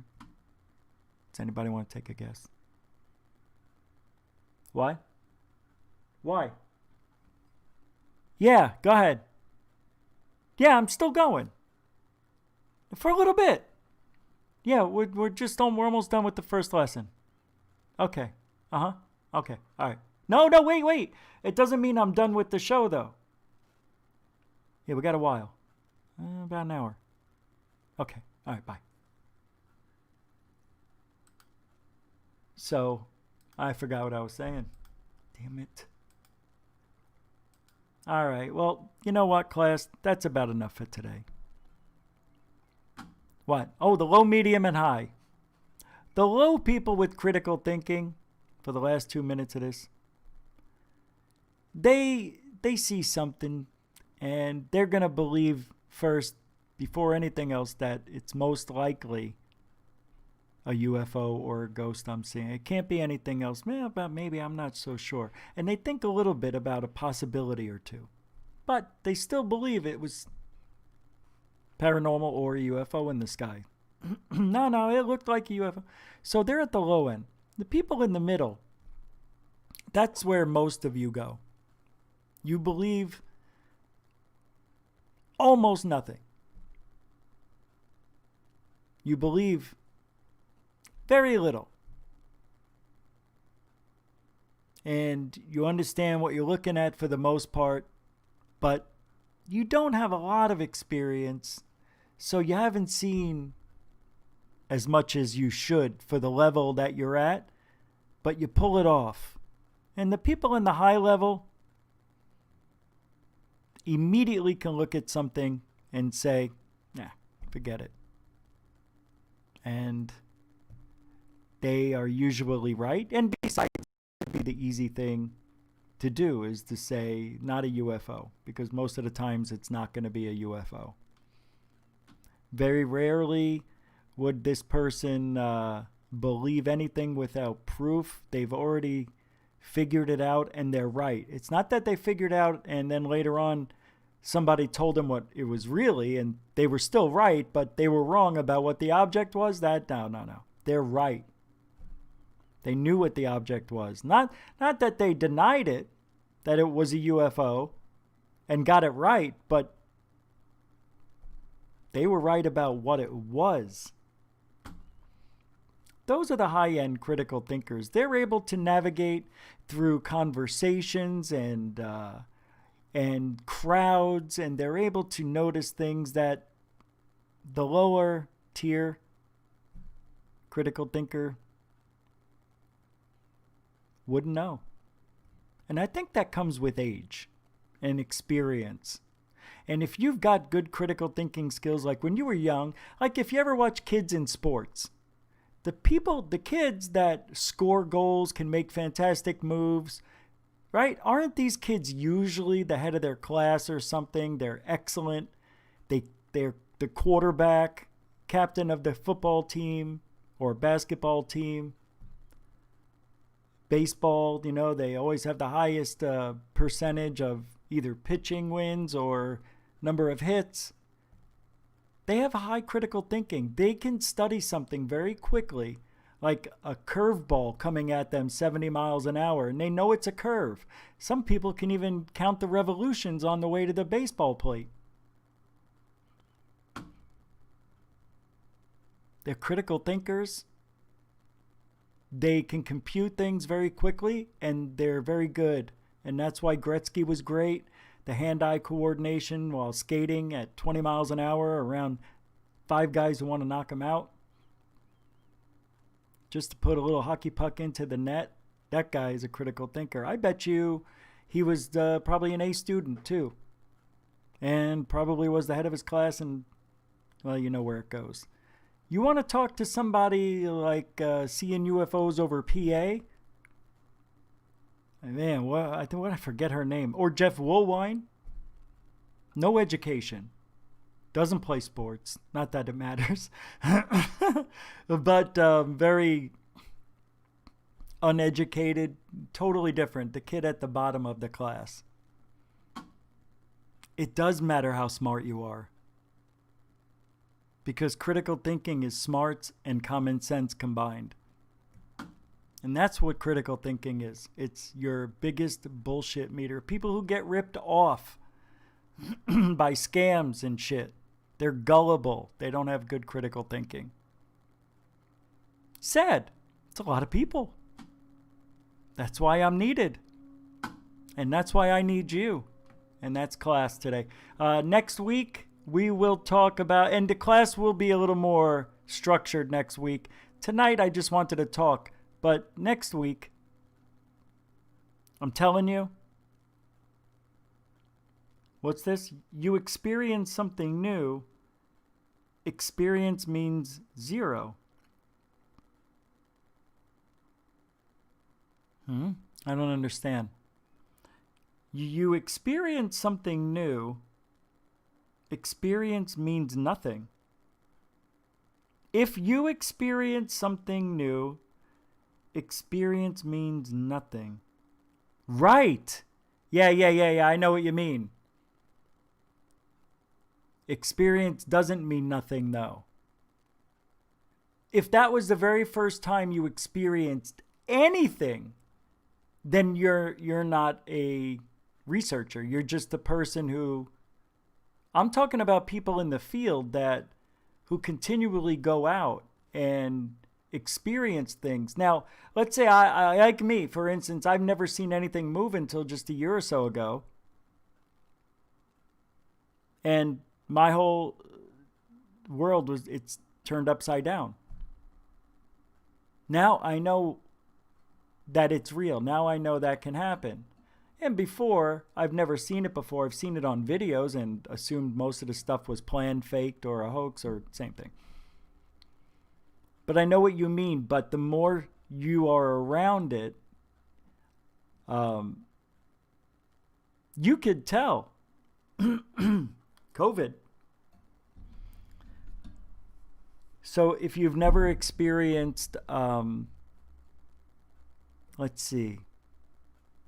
Yeah, that's what I've been talking about. But if you see something for the first time, are you able to decipher if it's something that was a car light or a reflection? Somebody's flashlight went through the crack of a door and I thought I saw a beam of light come at me. You know what I mean? Not everything, and when you go Bigfooting and they hear an animal, they automatically go squatch. Now that's wrong. You could have zero experience, but your critical thinking is off the charts. Then you'll either you figure out that it was really something paranormal, or you're able to figure out that it was a car light or something mundane.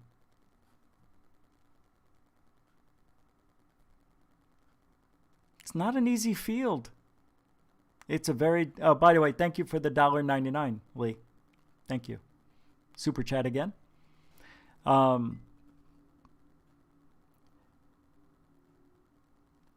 So at this point... Oh, Mr. DB Cooper, I didn't see your other $5. Thank you again. He says, exactly, Rich, we got to throw everything out. There is not one case that proves the phenomenon 100%, unless you experienced it yourself. I'm still looking. I know. That's why I don't like... I watch it, Ghost Adventures Crew. I love the show. I really do. But I hate that it's on TV. Some of those EVPs sound like the guys. Sounds like them. If they were smart, well, they can't trust anybody on the outside, I would guess, if they were faking it. Because let's say they had somebody else make that voice appear and it sounded like an old man. Well, what if this old man one day gets a little upset with Ghost Adventures Crew? Well, he must have signed a non-disclosure, and he signed also non-sue. You cannot sue. Something, I don't know. But anyway, that's it for today on that. Critical thinking. Welcome to GUFON University. I can see already we are going to have, next class, by then I will have a chat room that I could see continuously. Having my phone here is fine, but I'm looking down. I don't want to look down when I'm doing the show. I could put it up here, but I can't scroll it if it's up in front of me. I'd have to keep reaching forward, and it's a pain in the ass. So I'll figure it out. No, we're still going. Still show go. So this is amazing. what you're going to see. It's a 46-second... Oh, by the way, yeah, that's it. What are we talking about next week? Goof on you. Goof on you. That is hilarious. I'm serious. That is genius, I have to admit. GUFON University. Have you been to GUFON U? Hey, GUFON U. No. That's the name of a class I go to every Saturday on this YouTube channel. He's teaching us about the paranormal world. Who? GUFON. What's a GUFON? Come on, I'll tell you on the way. All right, this is a cool video of a guy who might die. It's not what you think. Check it out.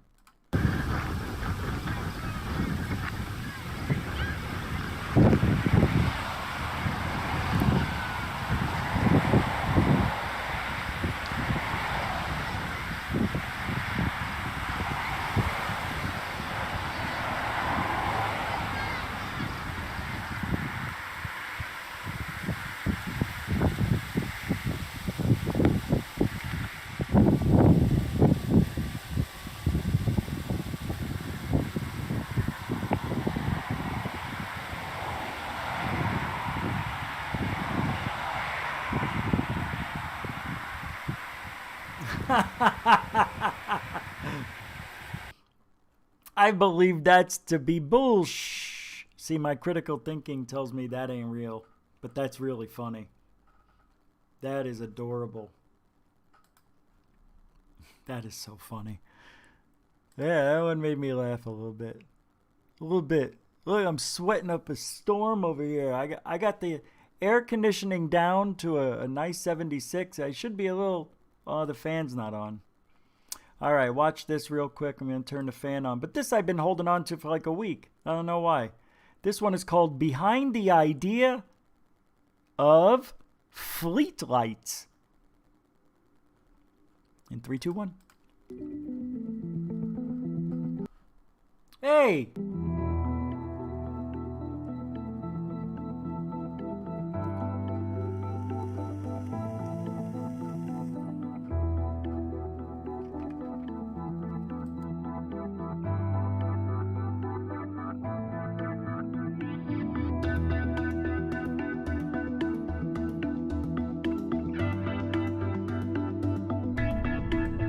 In areas where there's no light, people find that they can't do the things they would usually do because the street lighting that they've got isn't ideal. It's fixed in place and it means it only lights the place where they are rather than the place they need to be.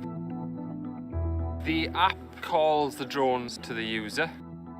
It will then arrange the drones in a formation. The lead drone will talk to the other drones, and the lead drone also talks to the phone or the device that the user is using, and it maintains a distance then, knowing where the user is. The drones will basically go wherever the user goes.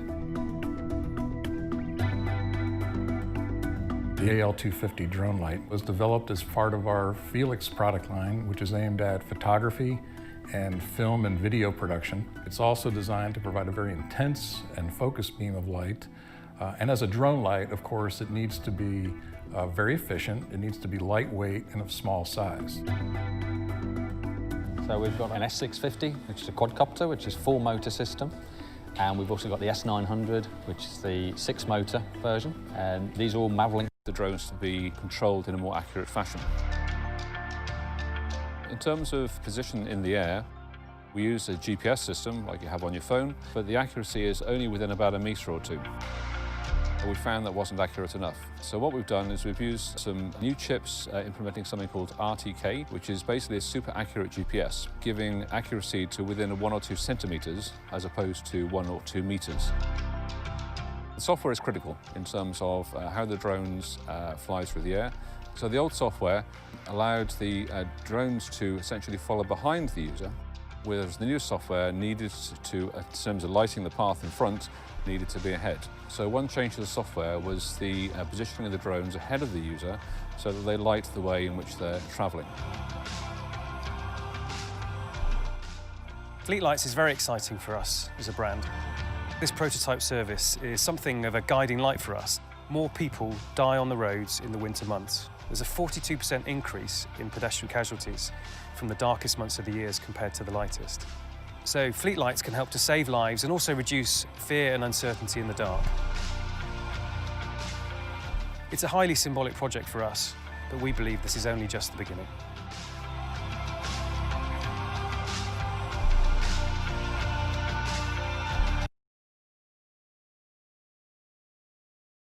Yeah, they almost got me with the mute button, but I put a Post-it up right where I want to remind myself. So, gosh.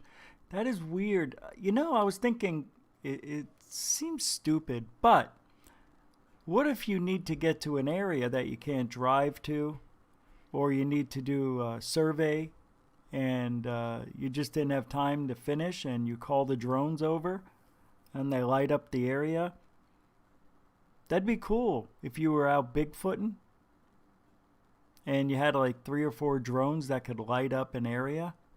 That's what they need to do Bigfooting. They need to use more drone technology with Bigfoot. The night vision. And if you hear something, you know what sucks about that?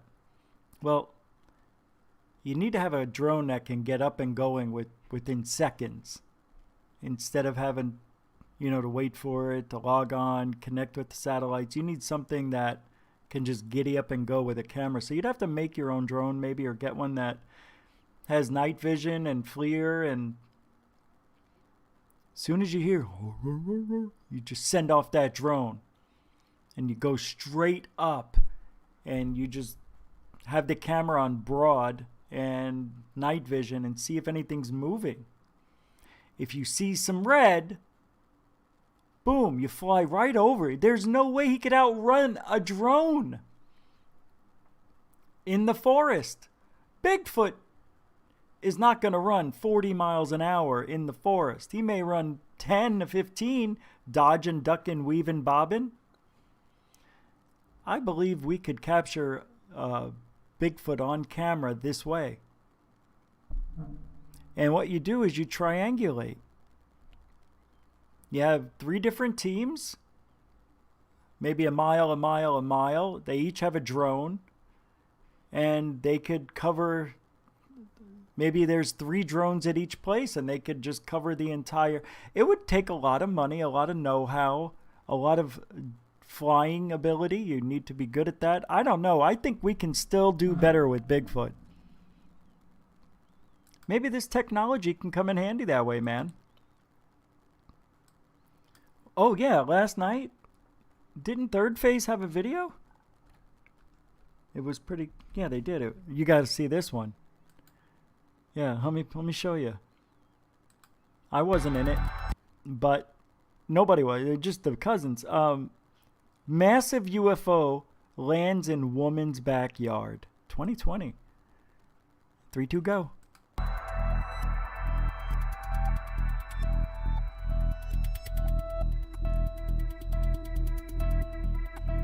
People want a close-up of the UFO landing in their backyard. Well, we got it for you right now.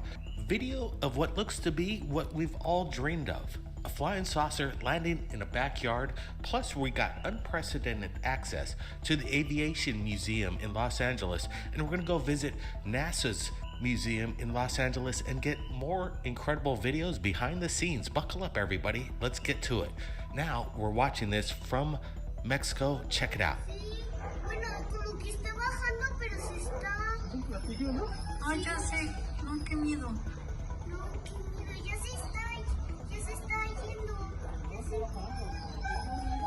Sí. We're looking at the video again, and obviously there's something going on. We could hear a major disturbance with the people that are filming it. The dogs are barking. A young girl is terrified, and along, it seems to me, the mother, you could hear their panic. They don't know what they're looking at, and there is a massive object.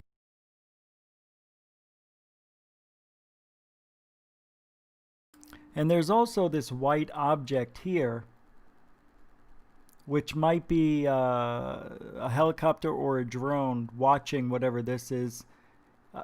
You know, this might be a man-made balloon. It looks like it's a man-made, and it's pixelated. It's at night. The camera quality's not that great. It's just weird when the lights go off. It disappears. You don't even see it. It's kind of weird. But I liked it, and, you know, I think it's got to be obvious, right? It looks like E.T. Oh, yeah, it does. It looks like E.T.'s craft. That we're looking at, getting Oh, a it close-up does. look.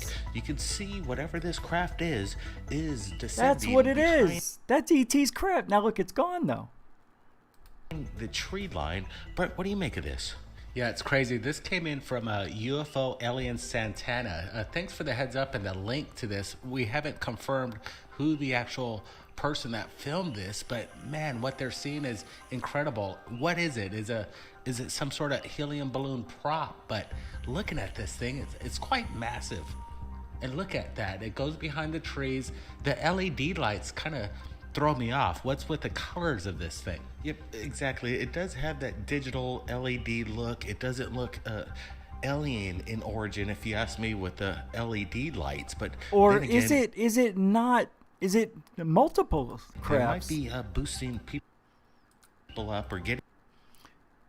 You see, because it looks like there's something here, and then it comes to a point, and then it comes here. It almost looks like a Big Mac, you know? 2 all beef patty special sauce, lettuce, cheese, pickles, onions on a sesame seed bun. That's a Big Mac, or it's E.T.'s craft. Well, that was it. It was pretty cool. That's it. And then they went to a historical, which is actually cool. I'm actually going to show you the rest of this video because they had access to, well, you'll see.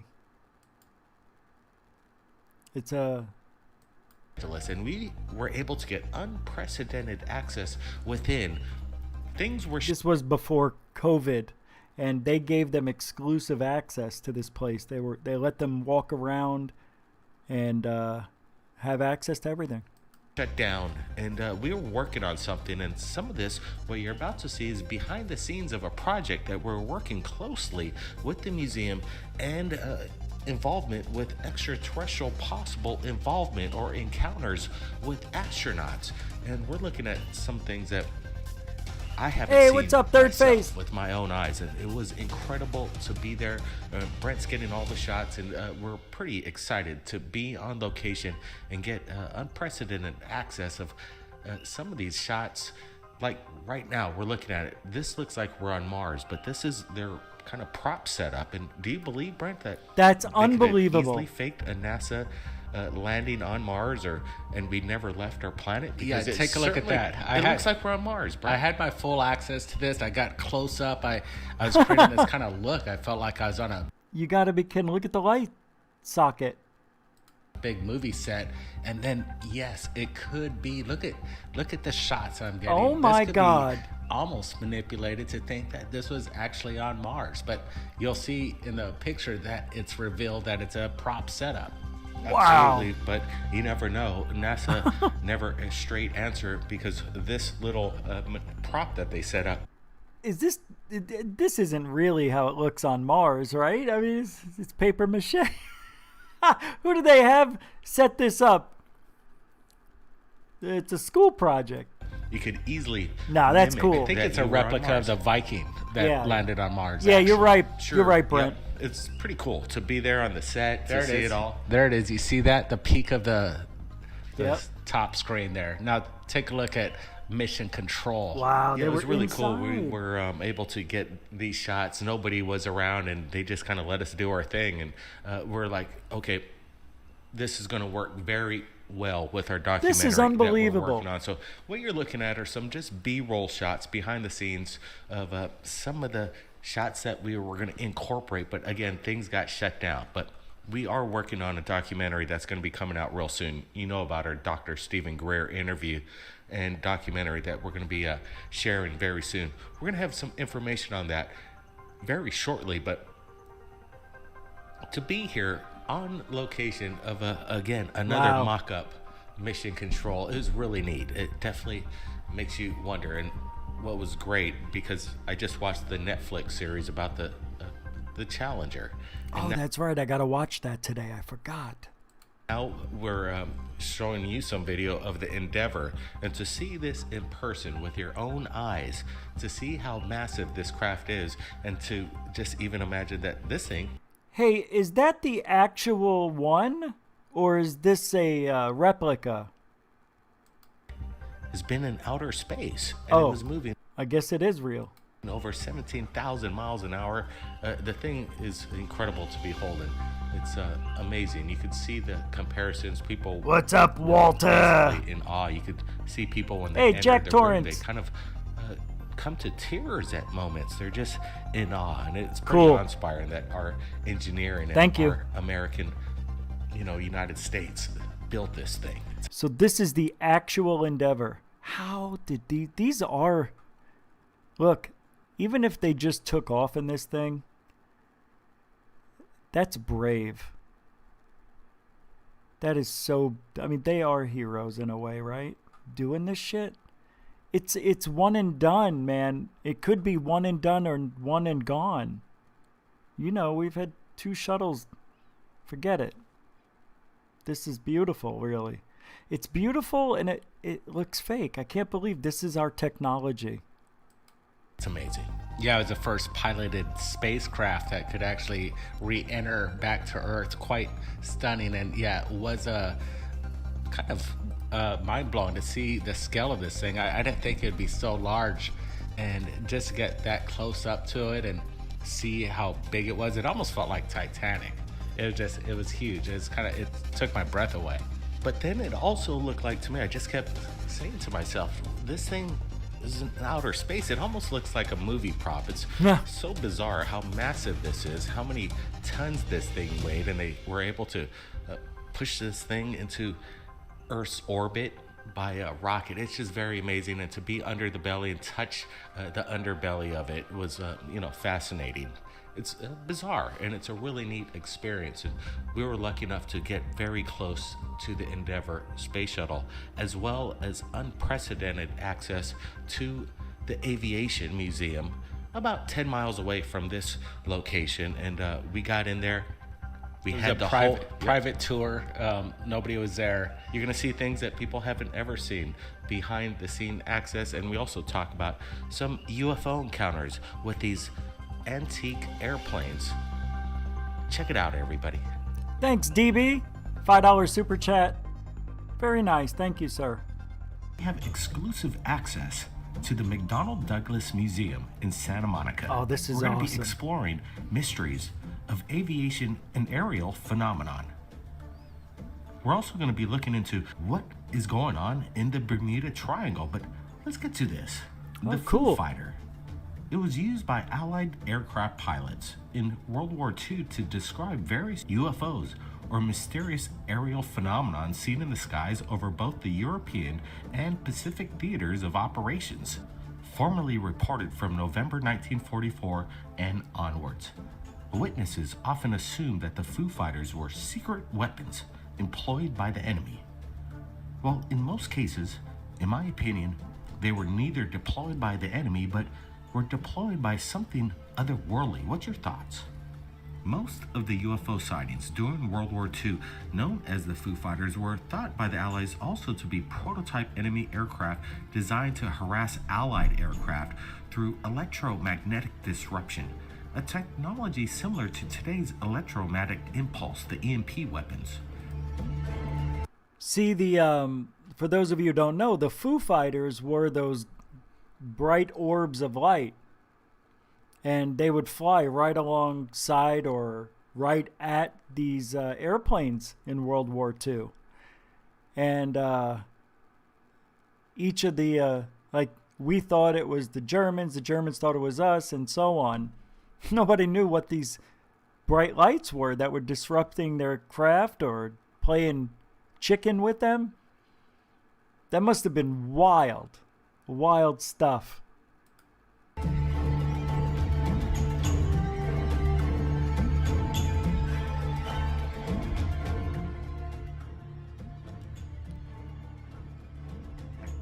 The German UFO theories described supposedly successful attempts to develop advanced aircraft of spacecraft prior to and during World War II and further assist the post-war survival of these craft in secret underground bases in Antarctica.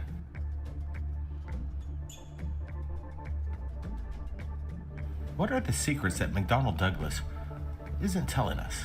Well, they're a major American aerospace manufacturer and a defense contractor formed by a merger of McDonnell Aircraft and the Douglas Aircraft Company in 1967, between then and its own merger with Boeing in 1997. Could you imagine the technology that they have? Well, this is the roundtable that all the meetings in regards to possible anti-gravity and suppressed information took place. I'm not claiming that this is the case, but if you're in charge of this kind of transportation for the world, would it make any sense if you wanted to give out free energy? Well, it makes sense to me. McDonnell Douglas, a very powerful defense contractor and aerospace manufacturing company, what do they know? I'm hoping they can tell us one of these days. No shit. Look at that.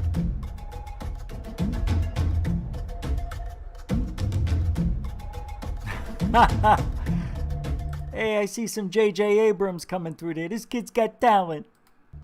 And the mystery continues, tracking the It looks hunt like you're for flying. Flight Malaysia 370. The key dates in the disappearance of Malaysia Airlines Flight MH370 and its 239 passengers and crew, one of the most enduring mysteries of the... Look at this. I'm sorry. I had to stop it. Just take a second. That's amazing. It looks like there's a lot of stuff going on, and I'm sure there is, but flaps. What is that? Pull. Oh, that's the ejection. It's pretty cool, isn't it? Why can't we find something like this in under the pyramids? Wouldn't that be great? If they found like a, I don't know, Flight 19. It's just underground. They were taken by aliens in this underground base. They're still there. They'll be back. You've seen Close Encounters? True story. Aviation age. Kuala Lumpur. Well, the underwater search for the missing Malaysia Flight 777 aircraft disappeared on March 8, 2014, on its way to Beijing from Kuala Lumpur with 239 people on board. According to satellite data, the jet headed over the Indian Ocean for about 6 hours before plummeting into the water at up to 25,000 feet a minute. Here are the key dates in the disappearance of the plane and its 239 passengers and crew. Some satellite data suggests that the jet's last known location was somewhere along one of the two huge arcs stretching north into Central Asia and south into the Indian Ocean. Looked like you were flying. With more than 24 countries now involved in the search, and the pilot and co-pilot, both Malaysians, come under scrutiny. FBI experts examined the hard drive on the flight simulator in Captain Zahar's Ahmed Sah's home, but found nothing suspicious. A U.S. supplied a black box detector and began scanning the suspected crash zone. Now, no signals are detected within the locator beacons. It's gone. 1 month of battery life. What happened to Flight Malaysia 370? There are thousands of reports of UFOs by pilots every year, and they go unreported to the FAA. Now they are required to report to Mr. Bigelow at Bigelow Aerospace. He's a stockpile of information. He's been gathering it for years, from MUFON and now the FAA. Why can't pilots report their UFO sightings to the FAA and let's see it and make it public? Now Mr. Bigelow and Bigelow Aerospace is taking all the information and keeping it for themselves. We demand information to be public in regards to the UFO phenomenon. We want to thank the McDonnell Douglas Museum in Santa Monica for allowing us to get these incredible shots. Blake Cousins, everybody, keep your eyes on the skies, and here's some video that I want to share with you. Some of my favorites of UFO encounters from within aircrafts. Cool. Oh, cool.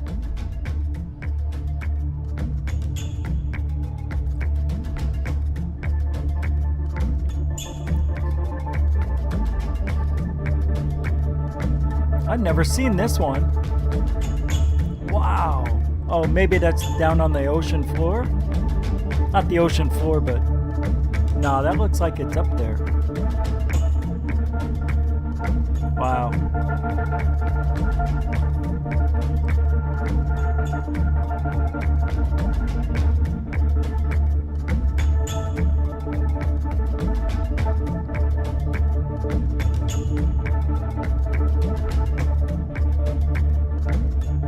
Looks like it's another airplane. Yeah, it's another airplane. It's another airplane. I'm just going to say it right now. There's also a contrail. I've got video of an airplane doing something similar. I called it a UFO, and then it appeared to me once it drifted closer that it was an airplane when I also put on my big lens. So this is most likely an airplane. I don't like it, the shape shifting stuff. I don't think that's from Third Phase, though. I think that's from the people who sent that to him.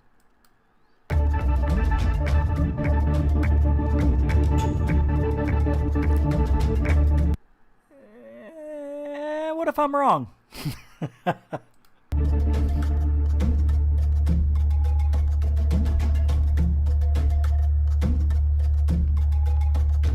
Wow. Looks like the moon.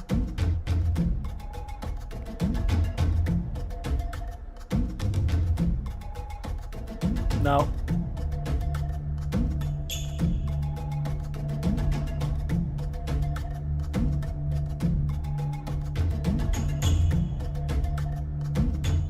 That's why I don't like cell phone cameras. Pretty great episode, though, I must admit.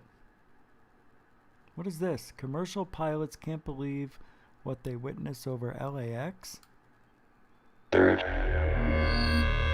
phase of moon. Welcome back to Third Phase Moon. Blake Cousins here with a special report.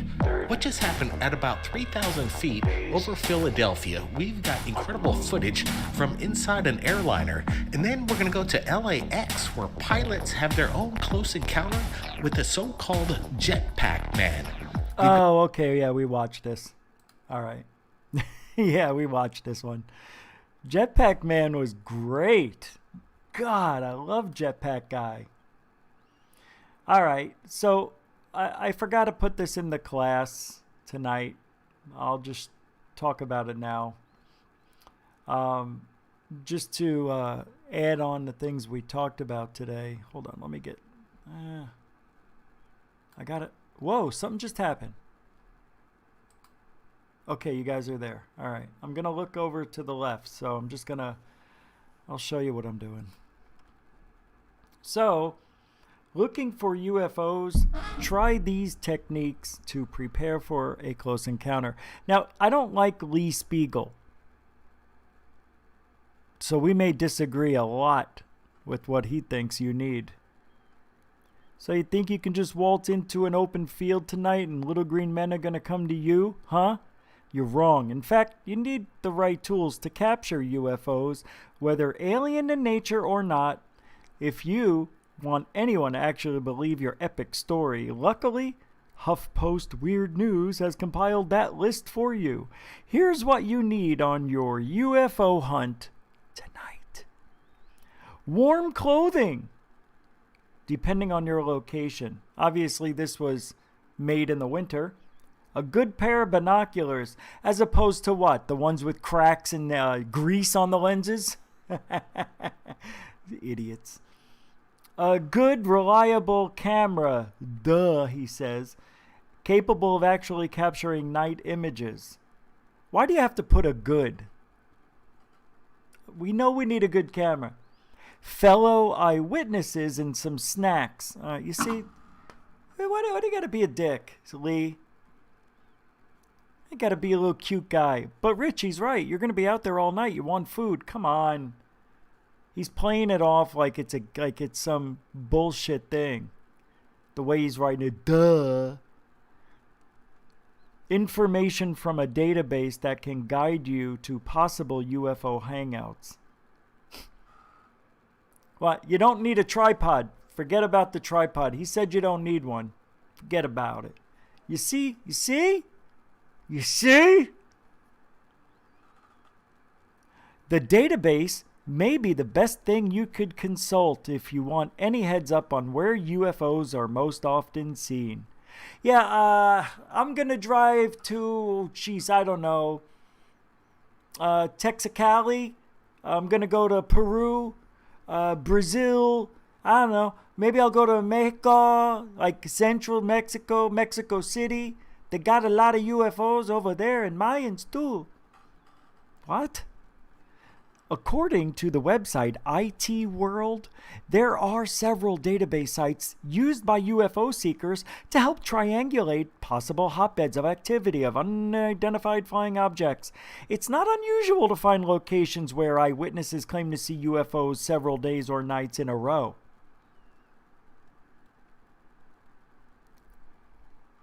So, get that plane ticket.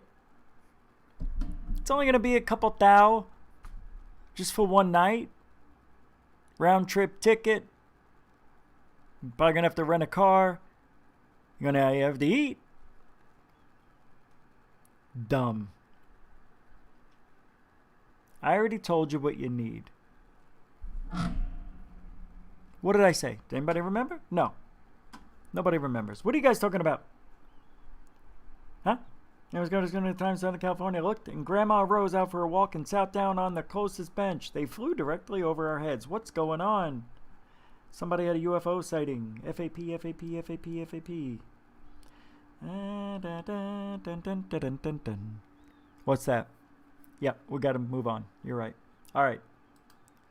Anyway, I don't agree with Mr. Spiegel. Spiegel! See, here's the original GUFON University. Get out of there. All right. I'm just going to change pace with a little cart narcs. Sorry, guys. Cart narc time. I need to laugh. I know, cart narcoteers, right in the middle of the handicap access area. That's not where the cart goes, sir. That's the middle of the handicap access area. How's it going with the cart narcs? Where are you going? Cart return's right over there, or the front of the store. Sir, you want to take your cart back? You want to take your cart back to the return at the front of the store? That's blocking the handicap area. You will? Okay, awesome. Thank you. But why are you getting in your car then? Well, I don't believe you, sir. I'll give him the bumper magnet here. Very unfortunate, because for those of you who are new to the narcoteering fan club, when the cart's in the middle of the area there and someone has like a chair or a ramp and needs to get out, it's going to be blocking their area. Where's he going? And you just leave him with a magnet. His shirt said, I think, free your mind and your ass will follow, something like that. Not following. Anyway. Hi, cart narc's here. Oh, he's coming to get it. Very nice. Excellent.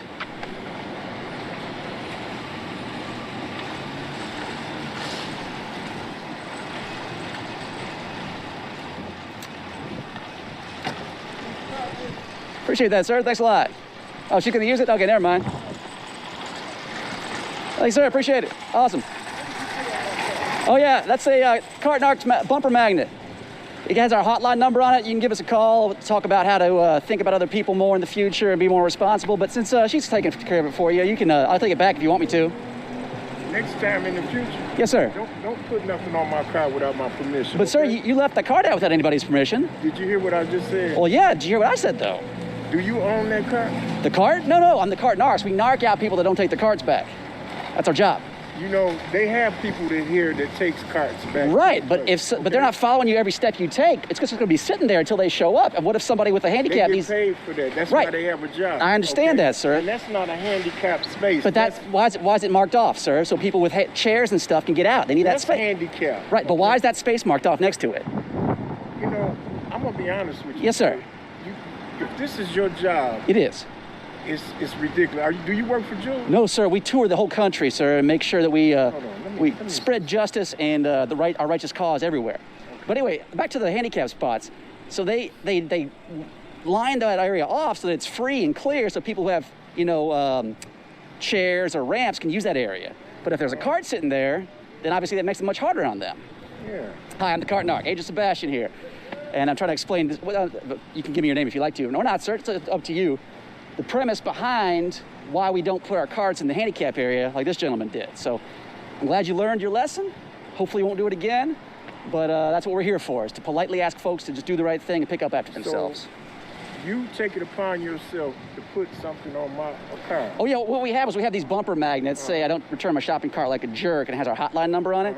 It's non-marking, that's why it's just a magnet. So don't you realize that you're disrespecting me and you're violating my right to come in this parking lot, which you don't work here. Right. And you're putting stuff on my car that you shouldn't. So that's basically, you're vandalizing my car. Well, what's the damage, though? It's non-marking. No, I mean, anytime you put something on there that's don't supposed to be on there. Right. You understand? So that's a violation, period. A violation of what? What? Of my rights. Where in the Constitution? This is my vehicle. Where in the Constitution does it say that, sir? That's my vehicle. Oh, I understand that, What but if I put something on you? like what? Like anything, like a sticker right on your forehead. Well, that wouldn't be very nice. You know, I mean, that's not nice. But now, either. let me ask you, what did I do to deserve that sticker? You put one on my car. Right, but what did you do to deserve that? I don't deserve nothing. Well, you left your car. Does the manager know you out here? No, we're covert agents. We don't want to. Excuse me. Excuse me. Thank you for your service, by the way. Manager, something is wrong with this guy. He keeps putting stuff on people's carts. This is your job to take the carts, right? Right. This is this man's job. Here. Sure. So he's going around sticking stuff on people's carts. It's a magnet. About we should take our carts back. To the cart corral. Don't they hire you to do this? Don't you get paid to do this? Sure, but He yeah, doesn't even work here. right. Can you go get security and manager? I'll talk to everybody. I don't mind. Would you do that real quick? Sir, Because he's sticking stuff on people's he gets cars. paid. He can get hurt like that. No, I can't. I'm very highly trained. I can dodge and stuff.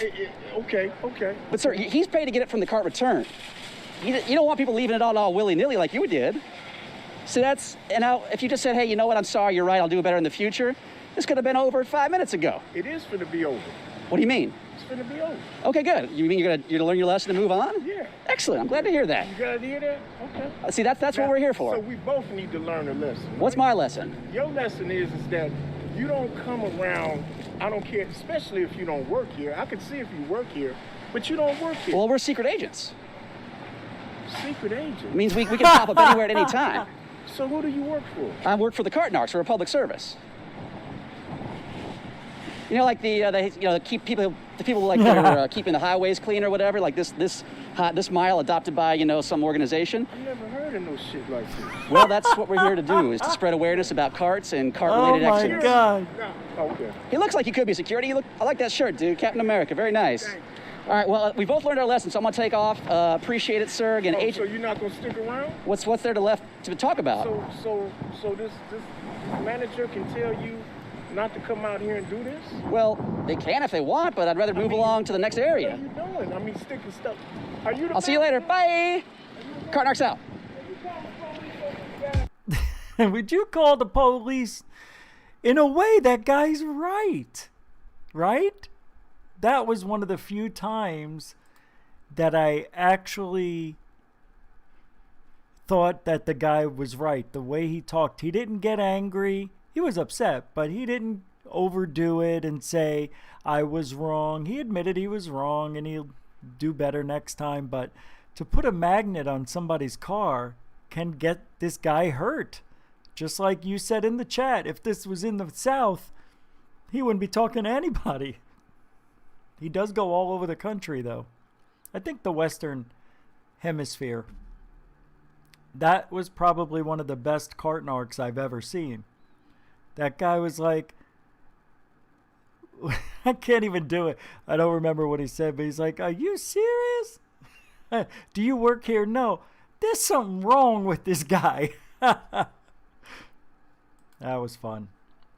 I don't know what to say. That is just good stuff. What's that?